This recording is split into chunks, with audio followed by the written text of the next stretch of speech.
All right, folks, let's get rolling here. All right, good evening, everyone. It is Thursday, February 12th. This is a meeting of the City Council. My name is Lance Davis, presiding. I use he, him pronouns. Please note that audio video of this meeting is being recorded and may be shown live on local access government channels and on the City of Somerville website and will be available for future review. Will the clerk please call the roll? This is roll call. Councillor Ewan-Campen? Here. Councillor Link? Here. Councillor Scott? Present. Councillor Klingon? Present. Councillor Strezzo? Present. Councillor Said? Here. Councillor Wheeler? Here. Councillor Hart? Here. Councillor McLaughlin? Here. Councillor Mba? Present. Councillor Davis? Here. With all councillors present, we have quorum. Thank you. All right. Pursuant to our Rule 32, let it be known that this City Council salutes the flag of the United States of America, and let us recall our oath to uphold the Constitution and the laws of the Commonwealth to the best of our abilities and understanding. We begin our meetings with a moment of silence. Are there any councillors wishing to say a few words about members of our community tonight? Councillor Ba? Thank you, Mr. President. I ask that we take a moment of silence to honor the life of our friend and neighbor, Joyce Short. Joyce was a principled activist and a dedicated community builder who believed deeply in justice, compassion, and the power of people coming together. Her commitment to our community and her willingness to stand up for what is right leaves a legacy. As we pause, let us remember her life, honor her values, and hold her loved ones, especially her husband, Richard Short, in our community, and also in our hearts.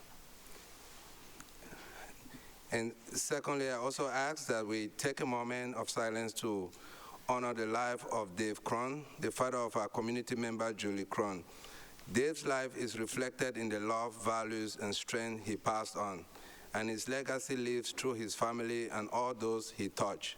As we pause, we hold Julie and her loved ones in our thoughts, and we offer our deepest sympathy during this time of loss. Thank you. Councillor Hart? Thank you. I would like to remember Connie Moniz. Connie passed away on January 24th. She was predeceased by her son Alan and her daughter Lee, who was the mother of former Ward 5 City Councilor Courtney O'Keefe. Connie was born in Somerville and grew up on Powder House Boulevard. She lived in Somerville for periods throughout her life and taught music at St. Anne's Elementary School. She was an accomplished singer and piano player, and she will be greatly missed. I'd like to hold all her family in our thoughts, especially former Councilor O'Keefe. Thank you. Councillor Klingon and then Councillor Strezzo. Thank you, Mr. President. Through you, I have a number of moments of silence this evening, if you all just bear with me. It's kind of a tough time of the year. It seems a number of longtime Somerville natives have passed away, actually just on February 8th. The first one being Kevin Murphy. Kevin Murphy, he lived in Arlington. He was a Somerville native, born and raised in Somerville. He was one of 8 children, born to the late Betty Davenport and Timothy Murphy. He was exceptionally bright, earning himself a full scholarship to Tufts University, where he ultimately decided college wasn't for him. He was a hard worker. Kevin stepped into many roles in his time as a taxi driver, parts courier, and among his favorites, he worked part-time at the pub in Ball Square on the other side of the bar. I think that's a joke. His cherished roles were being the beloved husband of 38 years to Kathy Cody Murphy, with whom he raised their family in Arlington, and devoted father of Kyle Murphy, Kayla Murphy, and her fiancée, Gianna Dorado, Cara Murphy, all of Arlington. He was a dear brother of Dennis Murphy and wife Roseanne, Timothy, also known as Pat Murphy, all of Somerville, Thomas Murphy and his wife Kathleen of Florida, John Murphy and his wife Carrie of Arlington, Eileen Murphy, Morrill and her husband Bruce of Cape Cod,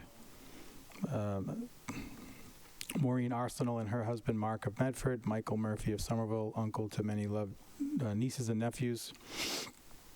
So I'll just end with Kevin was loved and respected by the world at large. He touched countless lives, leaving behind many dear friends in and out of Somerville. Kevin could often be found at the pub enjoying a few cold Budweisers, queuing up songs on touch tunes, reading the paper, and trying his luck at Keno. Outside the city, he enjoyed spending time at the place he loved, Long Island, Maine, and most importantly, his family. Next, I would like us to remember this evening, keep in our thoughts and prayers, Donna Marie Fazio, passed away on February 8th. Donna was a proud and lifelong resident of Somerville. She passed away on Sunday the 8th following a hard-fought battle against cancer. She was 65 years old. She was the daughter of Lucy Tartaglia Fazio and the late Vincent Fazio. She was a graduate of Somerville High School and in her early years worked at Raytheon, and she was a waitress at many popular establishments like the S&S in Cambridge, Bocelli's restaurant in Medford. Donna was one of a kind. She had a feisty spark and a heart of gold. She always made an entrance and lit up a room, always meeting new friends wherever she went. She was the life of the party. Donna loves spending time at the beach, Revere, Nahant, Hampton, Cape Cod. In addition to her mom Lucy, she is survived by her brother Vincent Fazio and his son Vincent Little Vinny Fazio, and her sister Sheila Flaherty, and many cousins and cherished friends. And then next, I would like us to remember Patrick Barry, who passed away on February 8th. Pat Barry was a lifelong resident of Somerville. He passed away peacefully at home on Sunday, the 8th. He was 70 years old. He was born in Boston, raised in Somerville. Patrick was the beloved son of the late Francis J. and Francis L. Ross Barry. Patrick's greatest joy was spending time with his family, especially his grandchildren. Watching them grow, achieve, and accomplish their goals filled him with pride and happiness. Family truly meant everything to him. He loved sports, baseball, football. He had a special passion for softball, and he also enjoyed testing his luck betting horses. He was also the proud and devoted grand dog to Tank, whom he adored. He was the beloved father of Patrick Barry and his fiancée Heidi Donovan, Don Barry and Kristen Cabral, devoted grandfather of Jacqueline Barry, Michaela Barry, Caitlin Cabral, and Alex Cabral, cherished brother of Linda Mealy and her husband Joe, Thomas Barry and his wife Dolly, Michael Barry, Philip Barry, Paul Barry and his wife Sue, Dave Barry and the late Susan Foster, and Mark Barry. He's also lovingly survived by many nieces and nephews. And many people in this room probably and elsewhere know the Barry family. His brother Tom works for the city of Somerville, DPW. I grew up with his son Patrick, who I keep in my thoughts and prayers this evening, and all of the Barry family and friends. So thank you. And then second to last, we have Stephen Hardy passed away recently. Stephen Hardy of Somerville passed away on the 5th. He was the beloved son of the late Alfred and Claire Hardy, loving father of Karen Lee, of California, Caitlin Hardy of Somerville, devoted brother of Alfred, Diane Rayner, Claire Whalen, Patricia Benoit, Colleen Corey, and Thomas Hardy, and the late Donna Hardy. The late Donna Hardy, James Hardy, John Hardy, Barbara Nichols, and Timothy Hardy, also survived by his loving aunts, uncles, and nieces. Stephen was born and raised and educated in Somerville. He worked many years as a master plumber for the city of Somerville, and he was the proud owner of Hardy Plumbing. 3-time past president and longtime member of the Somerville City Club. Stephen was a longtime men's and women's softball coach where he won multiple championships. He was an avid Boston sports fan and loved being close to the beach. He will be missed by all. And on Stephen, I'll just say I know him. Most of these folks I know, and I know Steve pretty well. His daughter played softball with my daughter, and he was just a really great guy. Just a heart of gold. I can't say enough nice things about Steve. He will be missed by everybody who knew him. He was definitely a larger-than-life character. And then finally, George Mazzio of Florida, formerly of Somerville, passed away peacefully surrounded by family. George was born and raised in Somerville's Winter Hill neighborhood, where he attended St. Anne's and Somerville High School. A roofer by trade, he was known for his strong work ethic and pride in his craft. George cherished his family and valued time spent together. George was predeceased by his parents, Joseph and Joanne Garner, both Mazzio, and his beloved twin brother, John Mazzio. He is survived by his siblings, Tara Mazzio Jackson and her husband, Bobby, and Joseph Mazio and his wife Robin, his nieces Sadie and Tatum, and his nephew Joseph, and many loving aunts, uncles, and friends who will miss him dearly. So I just ask that you keep all of these folks and their families in our thoughts and prayers this evening, and honor them with a moment of silence. Thank you.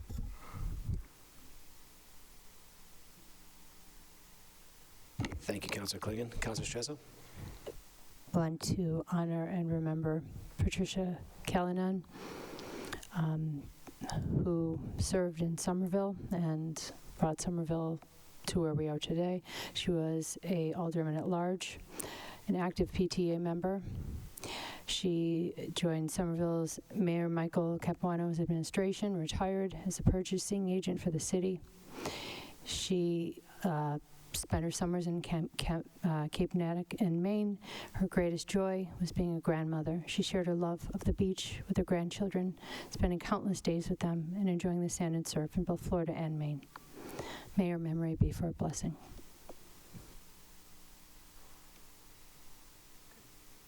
Thank you for those. Would everyone in the chambers please stand as you are able and recognize a moment of silence for the aforementioned individuals.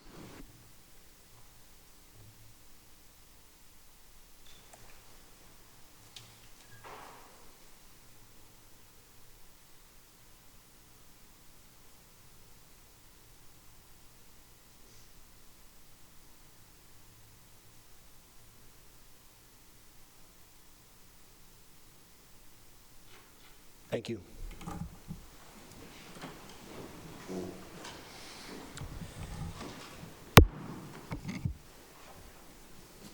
All right, next item, Madam Clerk. Brings us to agenda item 1.3, approval of the minutes of the regular meeting of January 8th, 2026. Seeing no objection, that item is approved. Next item. Next item is a citation by Councillor Davis commending Dan Moore on the auspicious occasion of his retirement after 12 years of distinguished service in the Communications and Community Engagement Department. Liaison Radazzi, we have someone here to speak to this item? Thank you. Please just introduce yourself for the record and go ahead. Thank you, Mr. President. My name is Gabriela Portillo Perez. I'm the Deputy Director of Constituent Services. Unfortunately, Dan isn't able to be here with us tonight, but I do have some remarks on his behalf that I'd like to read. Mr. President, members of the City Council, and guests, thank you. I am profoundly grateful for this citation and for this moment. I really wish I could be here to see you all in person and accept this honor personally. Instead, I'm currently at physical therapy, likely having my quadriceps folded into an origami crane. So, thank you for allowing me to be here in spirit. When I started my career at City Hall, I was immediately inspired by the long and dedicated service of folks like Anna Ciccarello, George Wood, John Long, and Nick Salerno. They set a standard for what it means to serve Somerville, and I've spent the last 12 years trying to live to that example. It's not common these days for people to stay with one employer for very long. Before finding my place at City Hall, the longest I'd ever held a position was 3 years. I think that turnover happens because it's incredibly rare to find work that is deeply rewarding, and even rarer to find an employer that truly reciprocates loyalty. The city of Somerville is that special exception. I was dealt with a tough hand with my health, but I was privileged to have a director who pulled out every stop to accommodate me so that I could keep working as long as possible. And when my MS progressed to the point where it was simply no longer possible to continue, my team, Therese Frazier, Matthew Filion, and Colin Bell, stepped up to the breach to fill the void. I even had colleagues from my department and others offering to donate their own sick time to me. That support made it easy to want to stay. My love for the city of Somerville and the people who live, work, play, and raise families here will be with me for life. I am eager to see how this administration, the City Council, and our departments rise to meet the challenges facing our city. I'll leave you with one final thought. As you continue the great work for the city, please remember to clear your browser cache, enable two-factor authentication, and never click a link that promises you a free gift card. Thank you so much, Dan Moore. Hear, hear.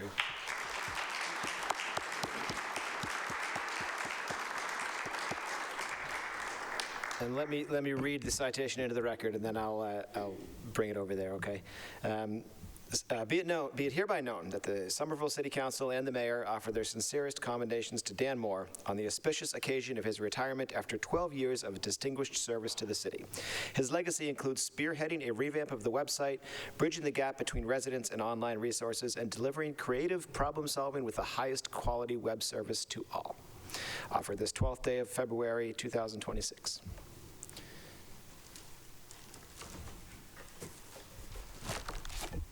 Mr. President, can I say a word while you walk that over?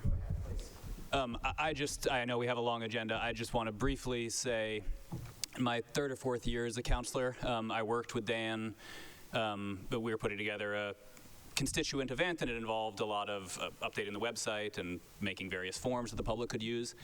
And it was genuinely like awe-inspiring how good Dan was at his job. It was one of the most seamless, just perfect kind of professional. I think about it all the time for a model of how good someone can be at their job and how helpful someone can be. And I'm sure that everyone who interacted with Dan had that same experience. So thank you. Thank you. Thank you for that. All right, a quick housekeeping note. So we have, I think, was it at our last meeting we had 0 public hearings? Well, I definitely jinxed us. This entire page and a few extra on the next page. So we've got a lot of public hearings.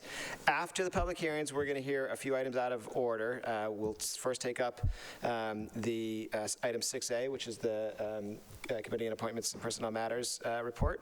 Then item 4.11, then 7:15. We will then go into executive session for hopefully not too long. And that will be related, after executive session, the related item is 7:13. We'll take that up. And then following that, item 7.22 for immediate consideration. And then we'll start the meeting. All right, so with that, Madam Clerk, would you please read the next item? 3.1, a grant of location. Comcast applying for a grant of location to install a total of 133 feet of conduit in Highland Avenue from existing manhole 44 over 164 to a point of pickup at 393 Highland Avenue. All right, I hereby declare this public hearing open. Is there anyone here to speak on the item?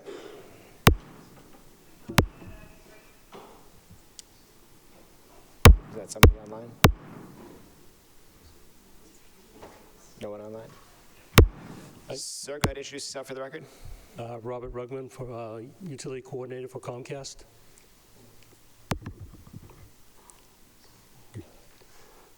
Just here to get a grant to location for that 133 feet from an existing manhole on Highland Ave to service 393 Highland Ave.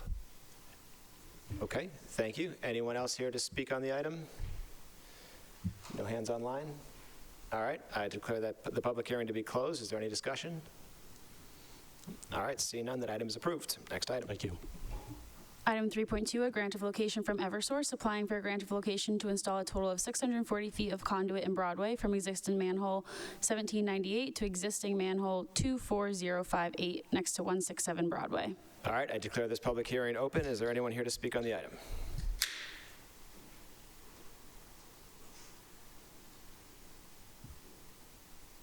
Do we have an Eversource rep? Okay.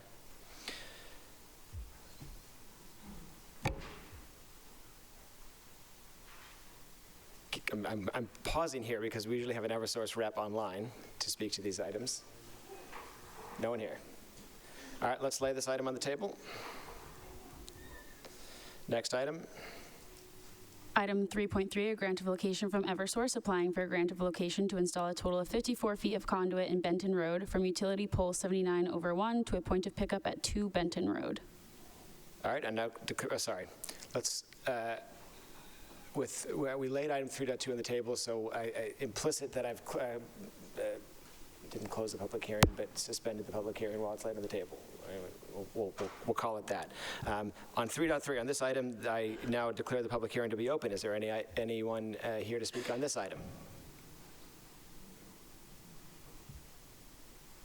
Seeing none, I think this is going to be a common theme here. So we will adjourn the or I guess temporarily close the public hearing. We'll lay that item on the table. The reason I'm doing this is because I want to see if we get a representative here from Eversource to speak to any of these, if there's any questions. Councilor Scott? Thank you, Mr. President. I'm texting with Jackie Duffy right now. She's doing Arlington City Council. Okay. Shall we lay all of the Eversource items on the table then, which is the remainder is 3.2 through 313?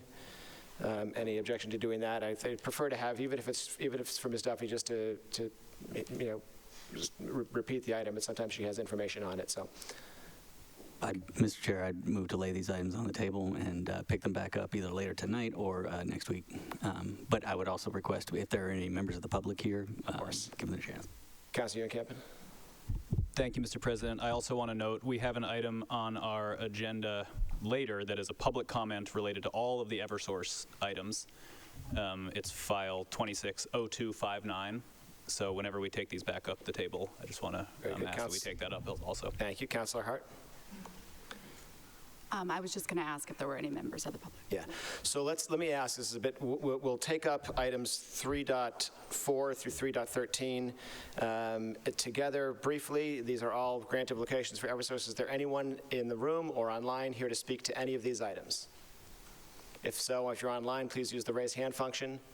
Okay, a couple here. So that we don't make you all wait, let's take up those items. Can you let me know which item it is, sir? Second to last, Summer Street. I'm the landlord. That's an emergency situation. 3.12. So let's take up item 3.12 out of order. Madam Clerk, would you read that item for us, please? Yes, we have one person online. Okay. Agenda item 3.12, a grant of location. Eversource applying for a grant of location to install a total of 452 feet of conduit and one new manhole, 32561 in Summer Street from utility pole 325/28 to 3 points of pickup at 156, 157, and 162 Summer Street. All right, I declare the public hearing to be open. Is there anyone here to speak on the item? Sir, please approach and introduce yourself for the record. Okay, good to know. Thank you. I'm the landlord for 156, 158 Summer Street. Unfortunately, State your name, please. sure, it's Kevin Foley. Thank you. The name of our company is Locatelli Properties. Unfortunately, Eversource isn't here, but we've been working with the city and Eversource for several weeks. This is an emergency situation. We have a tight site. We need to get this put in place to meet requirements for both our insurance company and our mortgage company. So I think it's very straightforward. Okay, thank you. I understand that we do have an Eversource representative here with us now online. Emily Sweeney, you should be able to unmute yourself.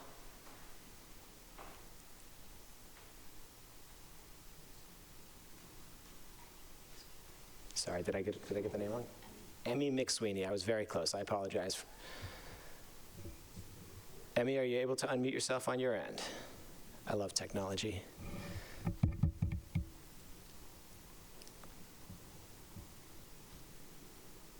Is there any reason that Emmy would not be able to mute themselves that would be under our control?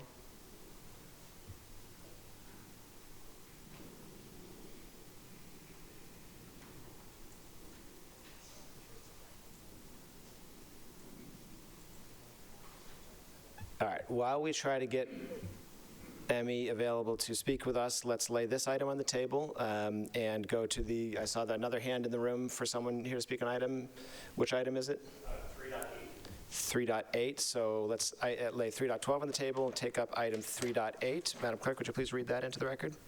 3.8 of grant of location from Eversource, applying for a grant of location to install a total of 62 feet of conduit in Ivalou Street from utility pole 179/5 to a point of pickup at 38 Ivalou Street. All right, I now declare the public hearing to be open on that item. Is there anyone here to speak on the record? Please step forward and introduce yourself. Chris Dwan from 26 Ivalou. I would just ask that the utility company take into consideration, Ivalou is only 2 blocks long. We have not less than 3 doubled poles and multiple lines that are laying against the few remaining trees that we have. I would ask that fixing those be a condition of approving this.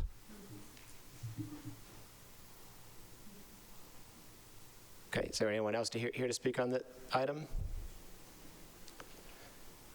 Presumably Emmy McSweeney, who we still can't get able to speak. Any discussion on that item? Councilor Scott. Thank you, Mr. President. To be honest with you, I'm not sure exactly how to frame those conditions, so what I would request is to send this item to committee so that the License and Permits Committee can work with Eversource to ensure proper conditioning on it. Also, so that they can take up our master list of double polls, which is an item that I don't want lost as we transition to a new LMP chair. Thank you, sir. All right, so we'll leave that laid on the table for the moment to see if we can get the Eversource representative available. But the intent on 3.8 will be, when we pick it back up, to send that one, to refer that one to committee. Is there anyone else here to speak on any of the public hearings, any of the grants of location in the chambers, online? Raise your hand if so. All right, seeing none, let's leave the remainder of the items. Mr. Chair. Yeah, Councilor Scott. There are two more that I would request that we do send to committee as well. That would be item number 3.4 regarding the 10 Oak Street, and item 3.11, the 91 Prospect Street location grants. Those are both owned by the same property owner. It's been an immense problem over the years, and it claims that they are currently under construction, but there are no issued building permits for those plots. So I'd like to have a moment in committee to take a look at that. Thank you. All right, so I think I'm inclined, as I think about 3.8, I think if these are going to go to committee, there's no reason to lay on the table. So if there's no objection or discussion, we will send item 3.4, 3.8, and 3.11 to licenses and permits. And then the remainder of 3.1 through 3.13 lay on the table in hopes that we can hear from our Eversource rep, and otherwise, with the, unless there's any other objections, we'll move forward on those tonight. But we will lay those on the table. So that's going to bring us to our first out of order item then, Madam Clerk. Mr. President? Yep. Sorry. I think 3.1 was, we did have the hearing, didn't we? Oh, did I start with 3.2? Yeah, sorry. So 3.1 is, that item is approved. Did I not say that before?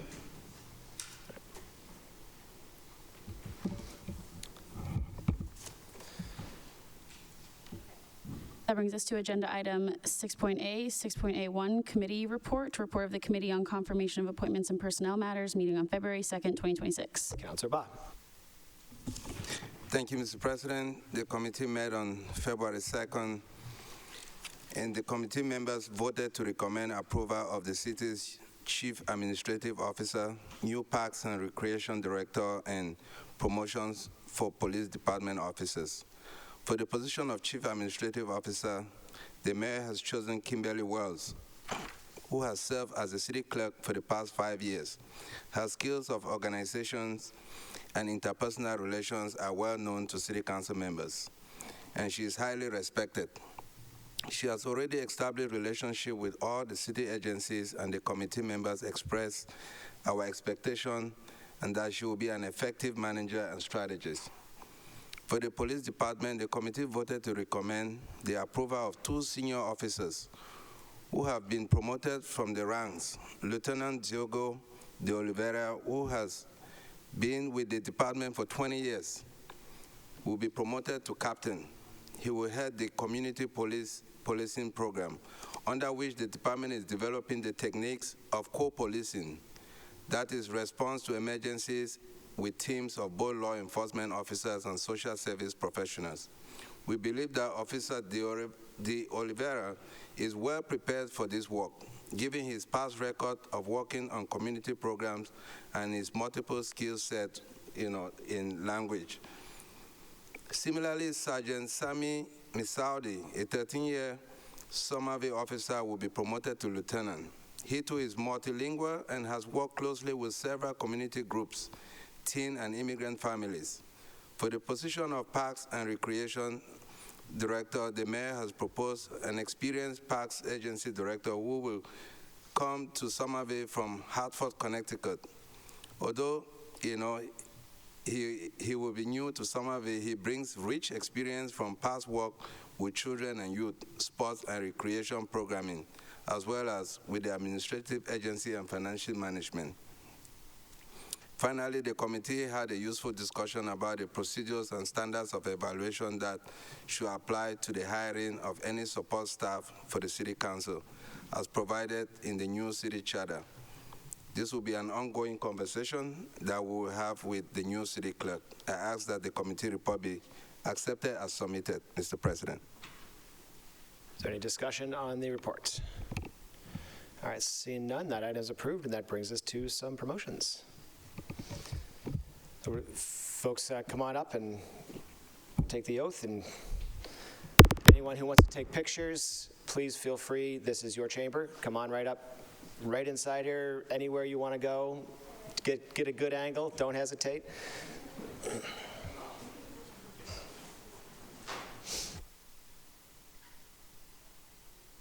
If you want, feel free to come in the middle of the horseshoe too, if you want to get a better angle for pictures. Yeah, absolutely. Anywhere you want to go.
And I should have noted before, after we're done with these, we will take a recess so that you all can take some pictures in here and have lots of space for all the pictures you want after we get through the next one.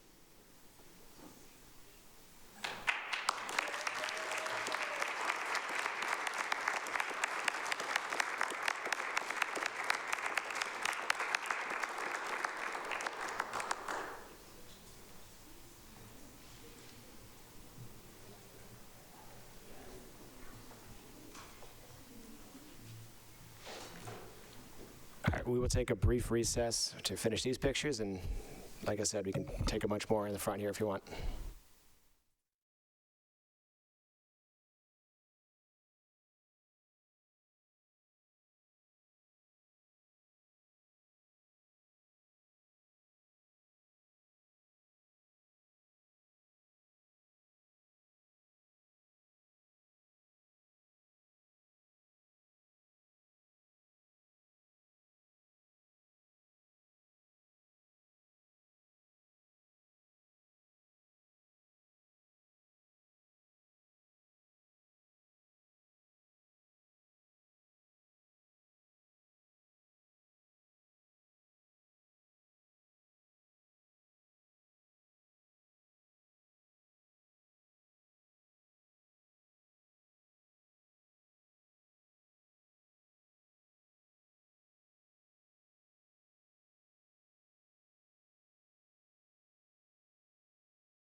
right, folks, come on back. Let's get back to work. Are you able to hear me now?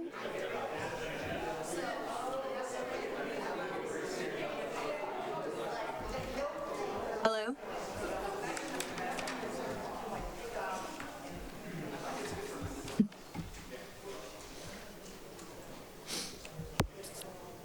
Are you able to hear me? I tried calling in. For each one. So we'll just do them in order. All right, I call this meeting back to order. We have a quorum. We are going to go back. My understanding is we now have the Eversource representative available to speak. So let's go back to item 3.2, reopen that hearing. Is there anyone here to speak on the item? Can you hear me now? Emmy McSweeney? Yes, I tried calling in because the computer was a problem. We can hear you. Thank you so much. Sorry about the technical glitch. Go right ahead. Oh, thank the Lord, and I apologize. That was stressful. Okay, so I'm ready here. Actually, yeah, Madam Clerk, can you read that one back in just so we... Yep. Item 3.2, Eversource applying for a grant of location to install a total of 640 feet of conduit in Broadway from existing manhole 1798 to existing manhole 24058 next to 167 Broadway. All right, Emmy McSweeney from Eversource on the item.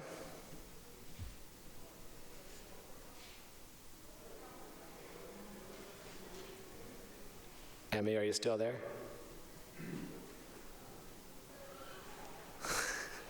There you go. Can you hear me? Oh, there you are. Am I back? Go ahead. This is nice. No, it's to provide service to a 114-unit dwelling building, as well as 4 retail spaces. Okay, thank you. Is there anyone else here to speak on the item? If you're online, please use the raise the hand function. All right, seeing none, I declare the public hearing closed. Any discussion on the item? Councilor Ewan-Campen? Thank you, Mr. President. Through you to the representative at Eversource. So the council received a public comment relevant to all of these, and I just want to briefly describe it, if that's okay. So this resident reached out to Somerville's local 311 system about a streetlight that's out of service at 35 Holland Street. And the response he got from the city was, quote, "We believe the underground feeds were destroyed during the road work. We have multiple calls into Eversource in regard to many different underground electrical services being cut during road construction, and they do not respond. There's nothing we can do. We're not allowed to work in the manholes." That's the end of the quote. So we're hearing from residents. Let me just interject there. We're probably doing this a little backwards. Let's read that item into the record. Sure. So that we can take it up, and we'll take it up together with each of the following ones individually or something like that. Go ahead, Madam Clerk. Agenda item 10.7, a public communication from Christopher Bland submitting comments re items 26-0175 through 26-0186 and 26-0187, Eversource applying for grants of location. Back to you, Councilor Ewan-Campen. Thank you. Thank you, Mr. President. So, look, no one here on the council wants to delay important electrical work that needs to get done, and obviously this is not your fault, but this is completely unacceptable, right? That the city is putting in multiple calls to Eversource saying you have cut electrical equipment, Quite completely right. and then apparently we're not getting a response according to the city. So what I'm asking is a commitment from you that you'll work with your colleagues at Eversource to make sure that this particular light at 35 Holland Street and others that you hear about from the city will be repaired. It definitely will. I will talk to Eddie tomorrow first thing when I get there, and it's his crews that go out there, and I'll have him fix it. Send someone out. Great, thanks. And a number of these items are going to committee, so if we don't get a follow-up, we can talk about it then too. Thank you. Yep. Thank you, Councilor Ewan-Campen. Councilor Shazzo, did you have something? Not on this item, but Okay, let me know when you're in. So we have another hand up, so I will reopen the public hearing. Is it on, what's the name? Kelly Ann, is it on this item relating to 167 Broadway? So hi, I'm Kelly Ann Correa. I'm from Eversource. I actually work with Emmy, and I just want to speak the remarks that the calls made into the 311 system, the 35 Holland, et cetera. We do have standing meetings with the city DPW and city engineer weekly or bi-weekly on these. I'm not always in attendance on those hearings, so this is actually the first I heard of this, that there are several complaints in. But I just want to assure you, we will certainly address that directly with the city and work with you to get these resolved as soon as possible. Thank you, Mr. President. Through you. Thank you. Any other discussion on the item 3.2 or 10. Which was it? 10.7? No? Okay. Do we want to send that one to Sustainability Infrastructure for follow-up? No? The comments. Comments? Yes, please. All right, let's send 10.7 to Sustainability Infrastructure for follow-up on that. And yeah, is there any other discussion? Anyone else? Any hands? Okay, so that public hearing is now closed. So 10.7 will be placed in the file with a copy to Sustainability Infrastructure. 3.2, with no further discussion, that item is approved. All right, next item. Mr. President, Ms. Trezzo? Thank you. Can I also, we have some members of the audience here to speak on 4.16 as well. Okay, let's get through the grants of location and then absolutely, we can, but I'm asking to be put that in the hopper of the taken out of order. 4.16. Go ahead, next item. Agenda item 3.3, a grant of location from Eversource, applying for a grant of location to install a total of 54 feet of conduit in Benton Road from utility pole 79/1 to a point of pickup at 2 Benton Road. All right, reopen this public hearing. Do we have anyone to speak on this item? Yes, it's Emmy again. Okay, go ahead. This is to provide service to number 2 Benton Road, and it will be going northerly from pole 79/1, approximately 115 feet north of Summer Street. Okay, So, we'll install approximately 54 feet of conduit to service them. Okay, thank you. Anyone else here to speak on this item? All right, seeing none, I declare the public hearing to be closed. Any discussion, questions? Seeing none, all right, that item is approved. Next item. Agenda item 3.5, grant of location from Eversource, applying for a grant of location to install a total of 28 feet of conduit in Gilman Street from utility pole 142/3 to a point of pickup at 13 Gilman Street. All right, declare this public hearing open. Is there anyone here to speak on the item? All right, so this, I am here to speak on this item, and this is to provide a service to one of your constituents, to provide electric service to the house. Okay. Anyone else here to speak on this item? No? Okay, seeing none, I'll declare the public hearing closed. Is there any discussion? All right, seeing none, that item is approved. All right. Next item. Agenda item 3.6, a grant of location from Eversource, applying for a grant of location to install a total of 10.5 feet of conduit in Hudson Street from utility pole 202/4 to a point of pickup at 17 Hudson Street. I now declare the public hearing to be open. Is there anyone here to speak on the item? Yes, Emmy McSweeney, and this is the same. We will be providing service to the location at 17 Hudson Street to power that house. All right, is there anyone else here to speak on the item? As a reminder, if you're online, use the raise hand function. All right, seeing no one, then the item is approved. Sorry, the public hearing is closed. Any discussion? No? All right, that item is approved. Next item. Agenda item 3.7, a grant of location from Eversource, applying for a grant of location to install a total of 35 feet of conduit in Belmont Street from utility pole 27/9 to a point of pickup at 37 Belmont Street. All right, reopen the public hearing. Is there anyone here to speak on the item? Yes, Emmy is here to speak on the item, and we will be installing conduit on Benton Street to provide service to number 37. All right, very good. Anyone else here to speak on the item? All right, seeing none, the public hearing is closed. Is there any discussion? No? No? Okay, then that item is approved. Next item. Agenda item 3.9, a grant of location from Eversource, applying for a grant of location to install a total of 12 feet of conduit in White Street from utility pole 648/2 to a point of pickup at 44 White Street. All right, I now declare the public hearing open. Is there anyone here to speak on the item? Emmy McSweeney? Eversource. And this is to provide service to 44 White Street to power their house. Okay. Anyone else here to speak on the item? No. All right, seeing none, I declare the public hearing closed. Is there any discussion? No. All right, then that item is approved. Next item.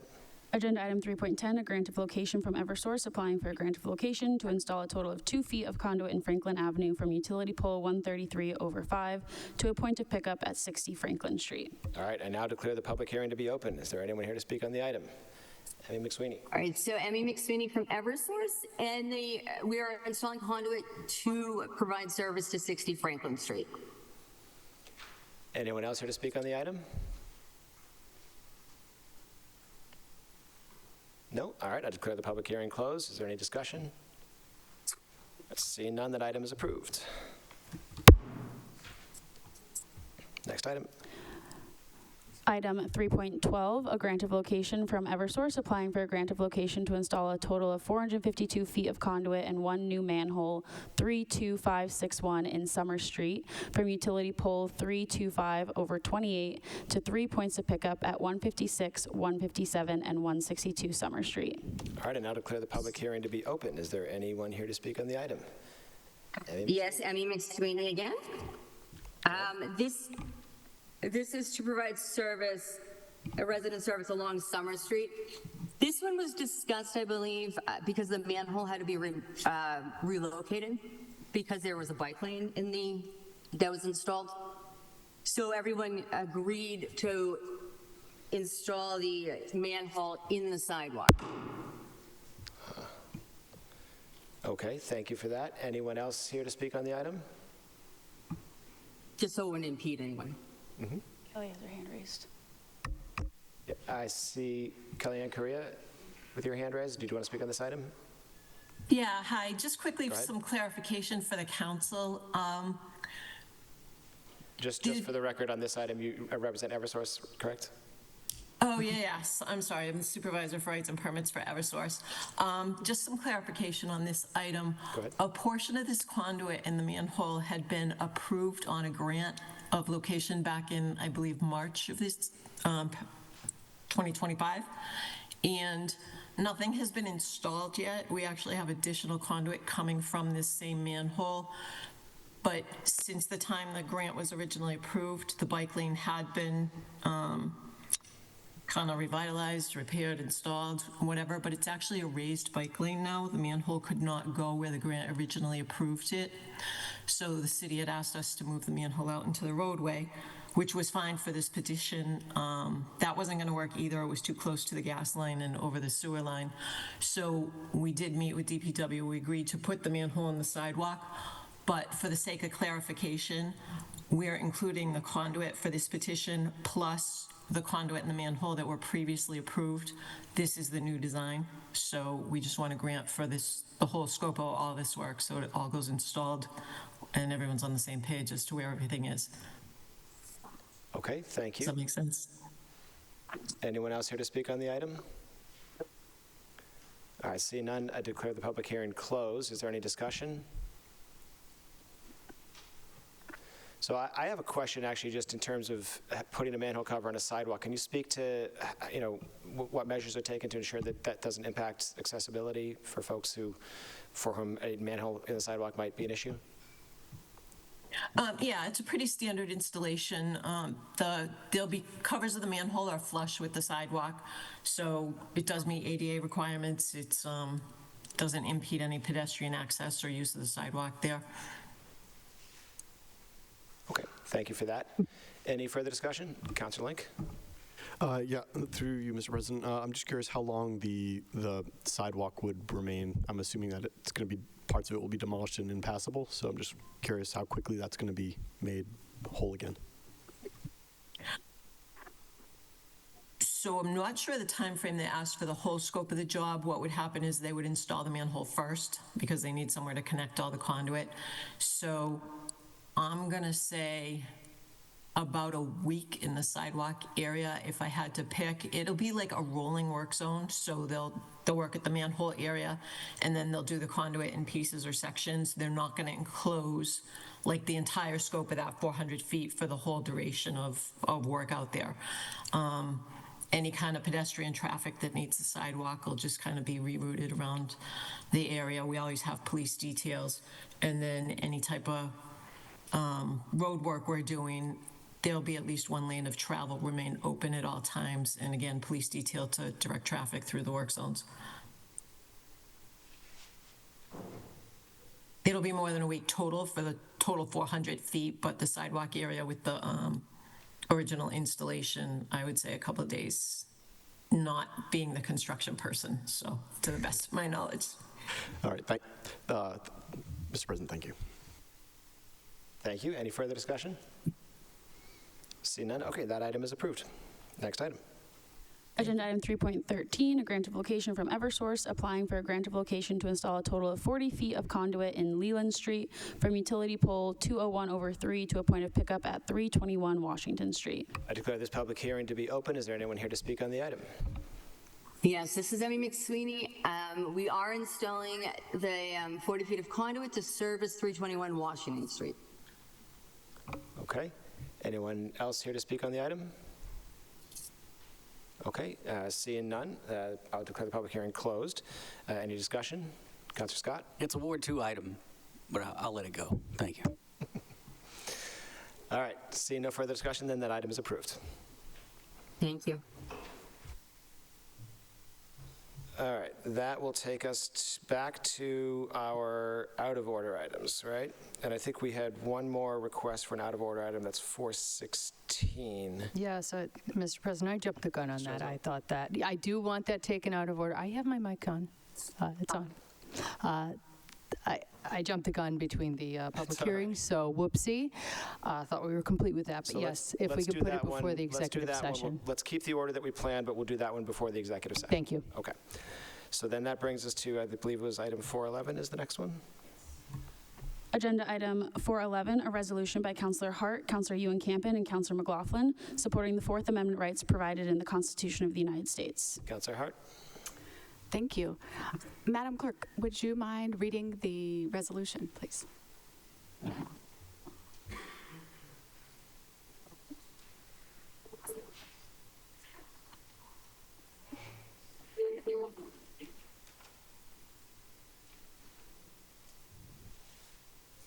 Whereas the City of Somerville has historically pursued equity and safety for all residents, and whereas the Fourth Amendment to the Constitution of the United States guarantees a right against unreasonable searches and seizures, including warrantless searches or seizures by means of warrants issued without probable cause, and whereas federal law enforcement agencies, including Immigration and Customs Enforcement, have recently engaged in a pattern of unconstitutional, warrantless workplace searches which have disrupted small businesses, dining establishments, construction sites, factories, transit hubs, and courts in many cities.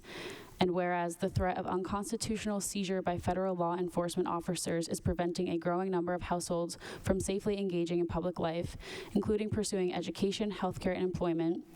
And whereas these warrantless workplace raids, whereas families and individuals who are Black, Indigenous, Hispanic, and people of color with citizenship or legal status are also being unconstitutionally targeted, harassed, and arrested by federal law enforcement officers under the guise of immigration enforcement, and whereas the warrantless workplace raids are conducted in a discriminatory fashion that harms lawfully present and authorized workers such as holders of temporary protected status, TPS, despite having legal authorization to work in the United States, these individuals are subjected to intimidation, detention, and disruption based on their appearance or perceived immigration status. And whereas the city can help to serve as an example for local businesses and can advocate for the rights of all residents and can discourage overreach by federal law enforcement in our community, now therefore be it resolved that the Somerville City Council requests that this City of Somerville affirm its commitment and, I've just lost my place.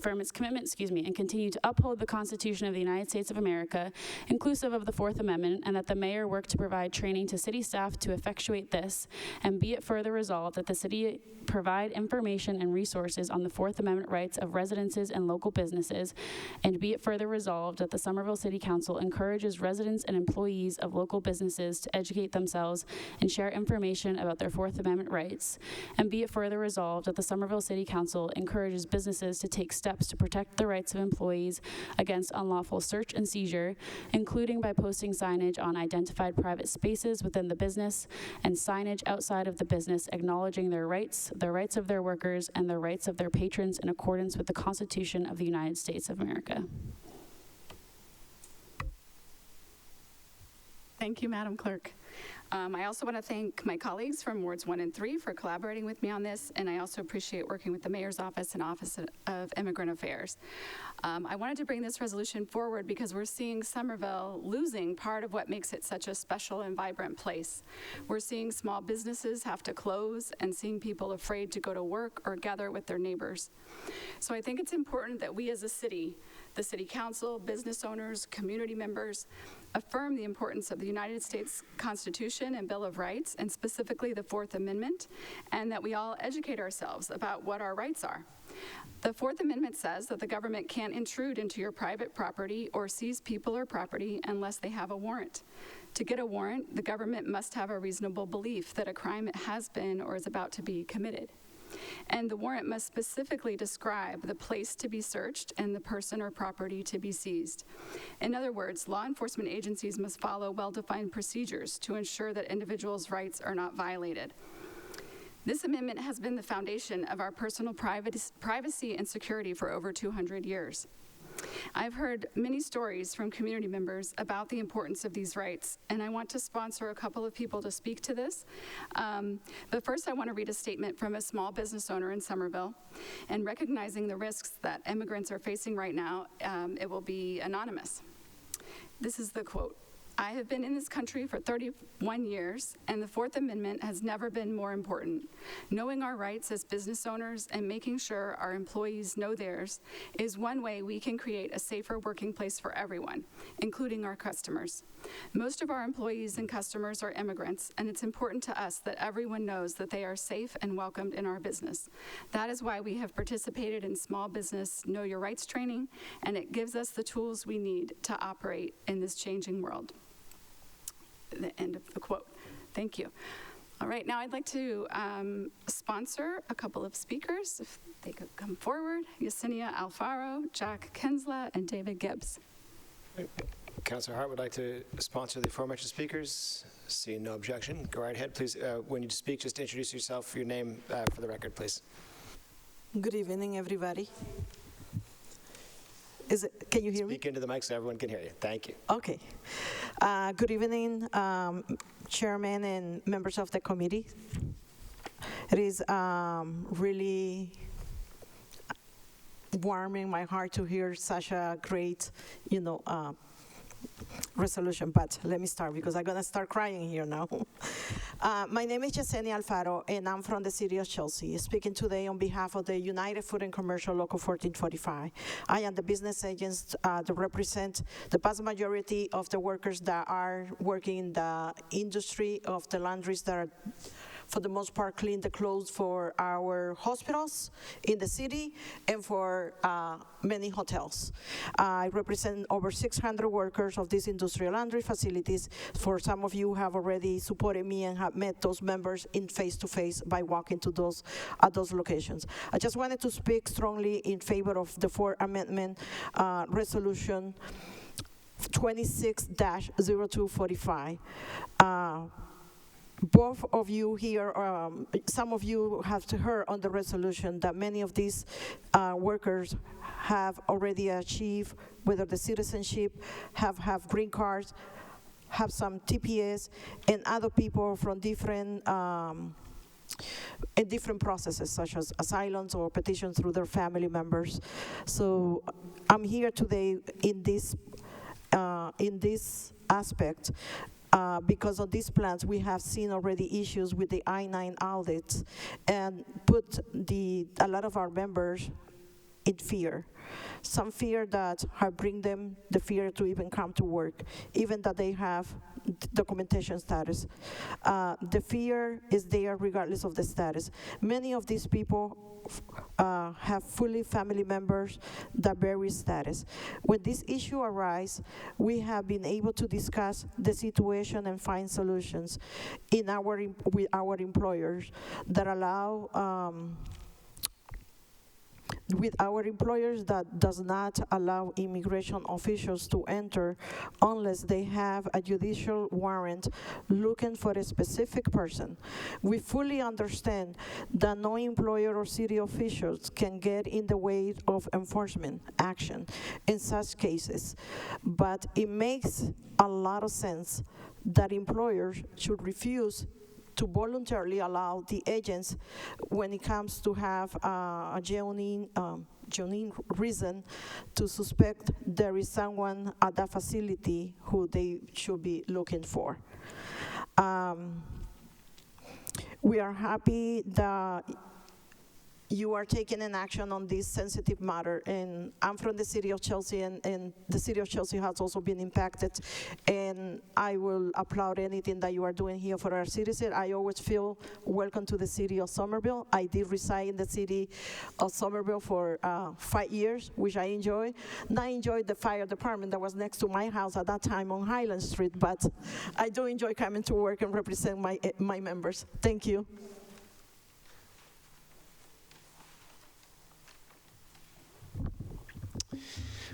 Thank you, Mr. President, councilors. My name is Jack Kensla. I live in Boston, but I'm the political director for UFCW Local 1445. So like Yesenia mentioned, we have over 600 members working at the 2 laundries in Somerville, and then we also have members working at the 2 Stop and Shops and a cannabis dispensary in Davis Square, so over 800 members in total working in the city of Somerville. As she mentioned, we have experienced firsthand the fear and stress that these actions bring into our shops when there's even a report that ICE might be nearby. We've seen reports from all over the country about how careless ICE can be when it comes to verifying who it is that they're picking up, so that a lot of people with valid employment statuses or even U.S. citizens are, whisked away to the other side of the country in less than 24 hours. They're racially profiled and assuming the worst of anyone that they come into contact with. So we're proud that Somerville is considering to take this stand like a lot of other communities in the greater Boston area. We believe it's important to do so to ensure that immigration agents follow due process and know who they're looking for when they begin enforcement actions. Business owners have the right to demand to see a judicial warrant and to refuse entry if there isn't one, and if they care about the workers, they should insist on doing so every single time. We've put language that kind of makes that same demand of business owners in a lot of our contracts that we have throughout the area. And a lot of times the companies do agree not to voluntarily allow officers into the facility when they don't have a warrant signed by a judge who decides that there is probable cause to enter. We think that the city passing an ordinance like this really sends a strong message to the local businesses in the city that city officials will stand by them and they don't have to kind of act on their own and be more out on a limb. But when the city is proactively showing that they're willing to support business owners who want to do this, it helps give more confidence to business owners knowing that they're not going to be alone having to do so. The Constitution of the United States doesn't limit itself to protecting the rights of citizens, but to all people who reside here. The climate of fear, as we're all aware, is very serious right now, and people who've lived here for years and done everything the right way are being punished because they don't look like Americans. The fear leads to more opportunities for bad business owners to exploit workers in the forms of wage theft, unsafe working conditions, and mistreatment, because threatened workers don't want to have their names on government documents if they were to, go through the Attorney General's office to report such things. And from the experiences, from some of the stuff that we see on a daily basis, Yesenia and I, we know that level of fear creates a lower bar for everyone and allows more of that exploitation to occur and to fester. And so that's why we think it's really important to be here tonight speaking for our members who might not feel as confident to speak for themselves. We see that this has an impact on all workers, whether they're citizens or non-citizens, immigrants or native-born. So we encourage you to pass this resolution, and we thank you for taking the time to consider it tonight.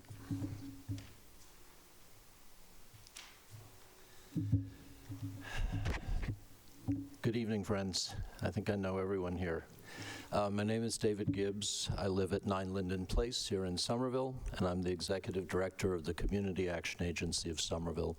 Had the honor to serve in that role for a little over 11 years now. I'm here to speak strongly in favor of this resolution. I want to give you a little flavor of how the current ICE enforcement actions have impacted our work and the clients that we serve, who, as you know, are among the lowest income and most vulnerable people in the city.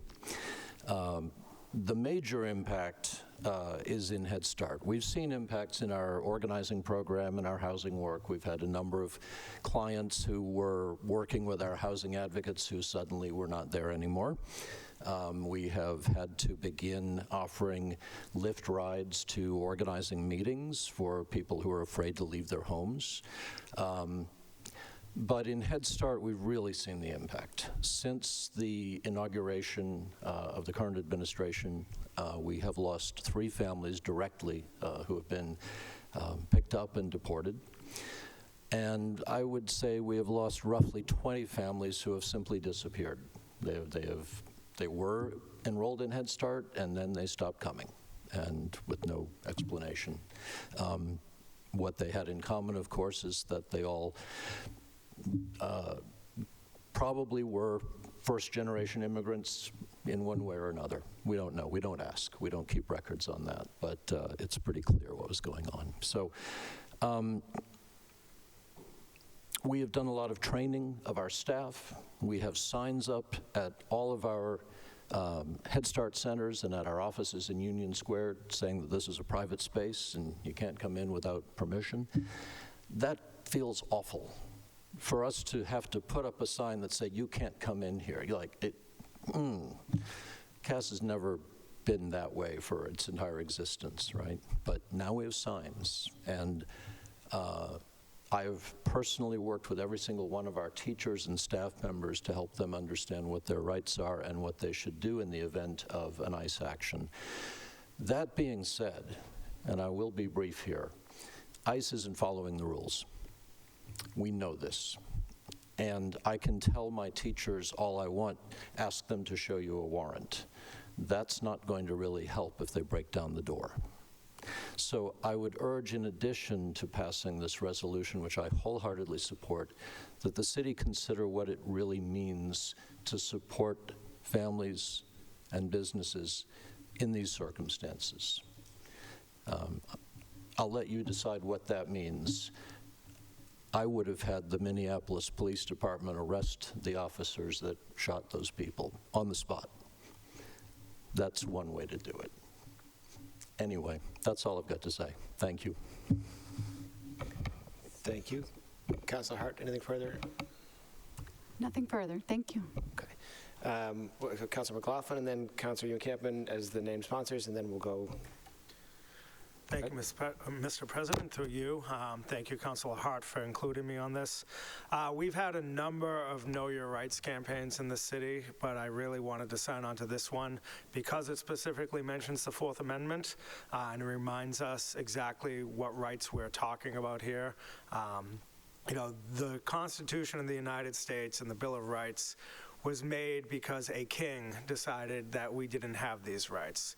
And the rights to be secure on our papers, to be protected from unlawful searches, from having troops quartered in our homes. I hope we don't get to that point. And it is very clear that the Constitution is under attack. And that's why this is more important than just protecting the immigrant community, which is immensely important to us.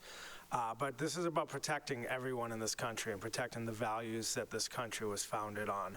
So even if I've heard I had an article in the Globe recently, I hope everyone reads it, about the role of ICE in the community. But I saw a lot of comments, some from people I know, who said, why don't you just comply? Like, if you have a problem with these shootings, people being killed by ICE, why don't you just cooperate? Because if you just cooperated, this wouldn't be happening. And this is why we just can't comply and cooperate. Because even if we were cowardly enough to turn our backs on the immigrant community, we'd be turning our backs on the Constitution and the rights that protect all of us. And that's why we can't back down. And that's why Somerville is not going to back down, because we're not going to back off from the Constitution of the United States that protects everyone in this country regardless of the documentation status. So I'm happy to support this, and I thank you for bringing it up, and I hope everyone keeps this in mind when you're on the streets, that you do have rights in this country. Councilor Ewan-Campen, and then Strezzo and Ba. Thank you, Mr. President, and through you, thank you to Councilor Hart for your leadership on this, and to our labor leaders, Director Gibbs, for being here.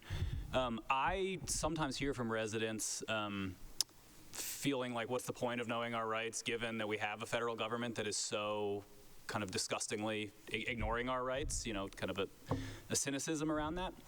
And I really, really want to disagree with that. I understand that feeling and where it comes from, but I really don't think that that is the path we want to go down.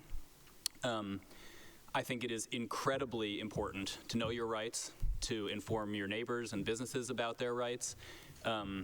Not only because, we often hear about the most high-profile situations gone awry. Many other situations are, in fact, de-escalated and stopped because people did know their rights. And also, in the moment, documenting, stating, recording that rights are being violated. I think all of us can think of a million examples now of how powerful those moments actually have been, for the legal process, but also for the public process to understand that basic core constitutional rights are being violated. So I think a lot of us have supported Know Your Rights campaigns largely focused on residents. I'm really grateful for the emphasis on increasing those trainings to local businesses because of what we've seen about these workplace raids in just such blatant contradiction to the premise of law and order in this country. So thank you again, Councilor Hart, and thank you to everyone for being here tonight. Thank you. Councilor Strezzo?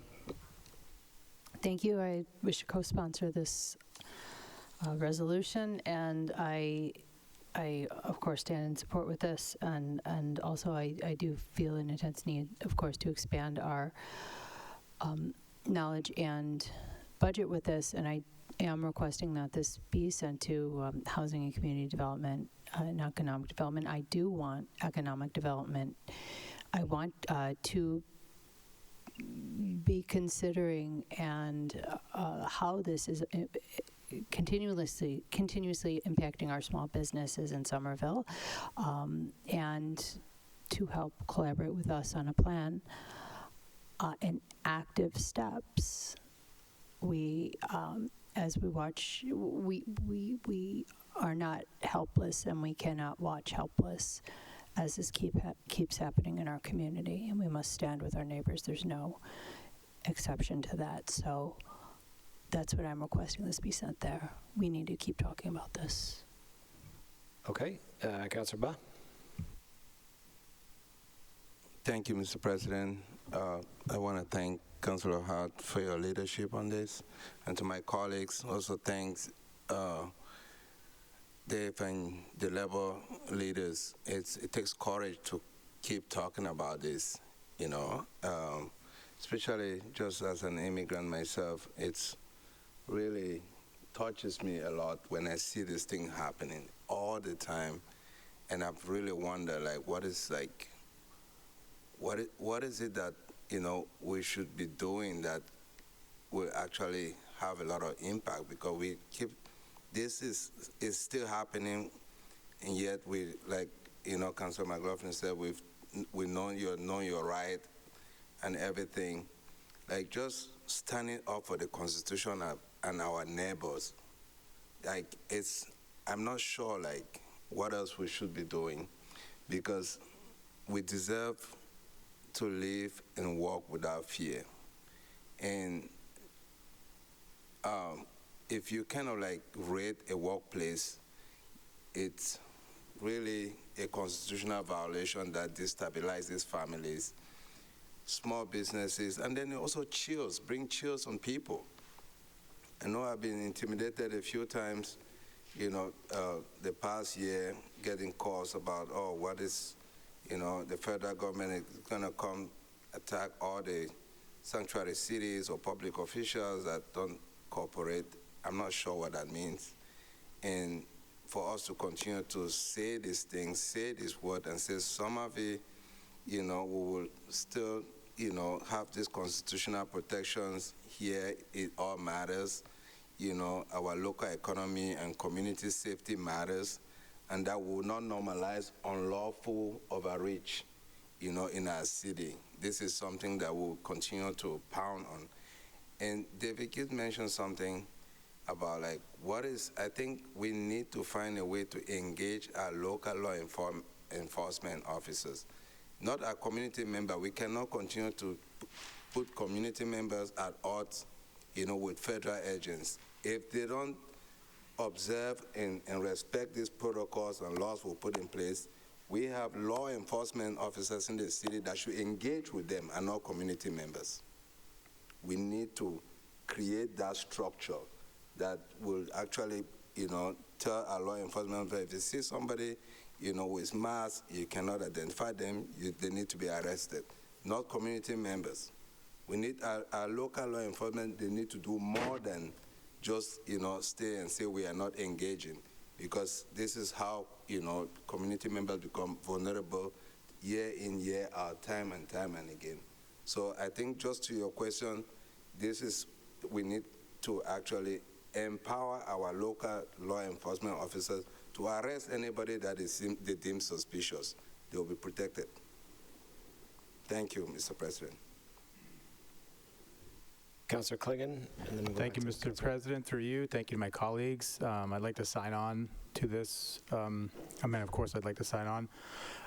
One of the things, just in doing some research with regards to the way that ICE is twisting these administrative warrants, the irony here is that those type of warrants, administrative warrants, were sort of granted and used as a tool for government agencies like OSHA and other places to go into slaughterhouses and meatpacking factories to make sure that safety compliance was being had.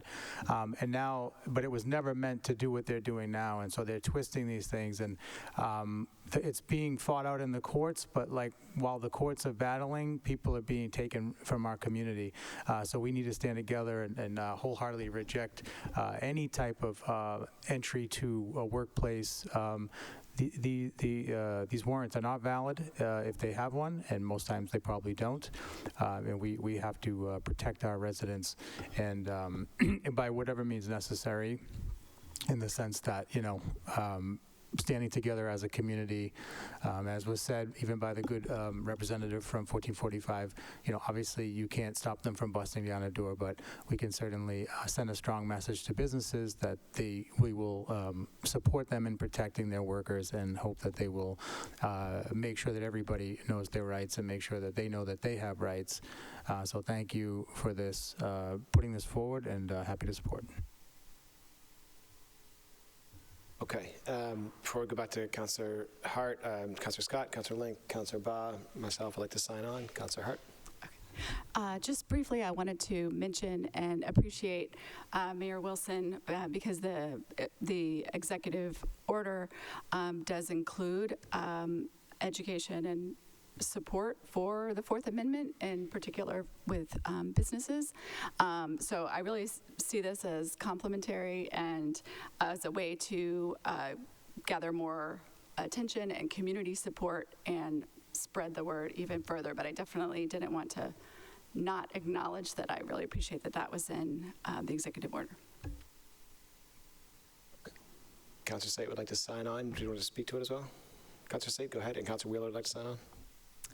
Through you, Mr. President, I just want to take a moment to thank Councillor Hart for putting this resolution forward, and Councillor Benjamin Campen and Councillor McLaughlin for co-sponsoring this resolution, and for the labor leaders and Mr. Gibbs for speaking tonight, for sharing simply what their members, their clients are going through in these times. I think we're hearing about it, but hearing it from people who are working every day with them is important.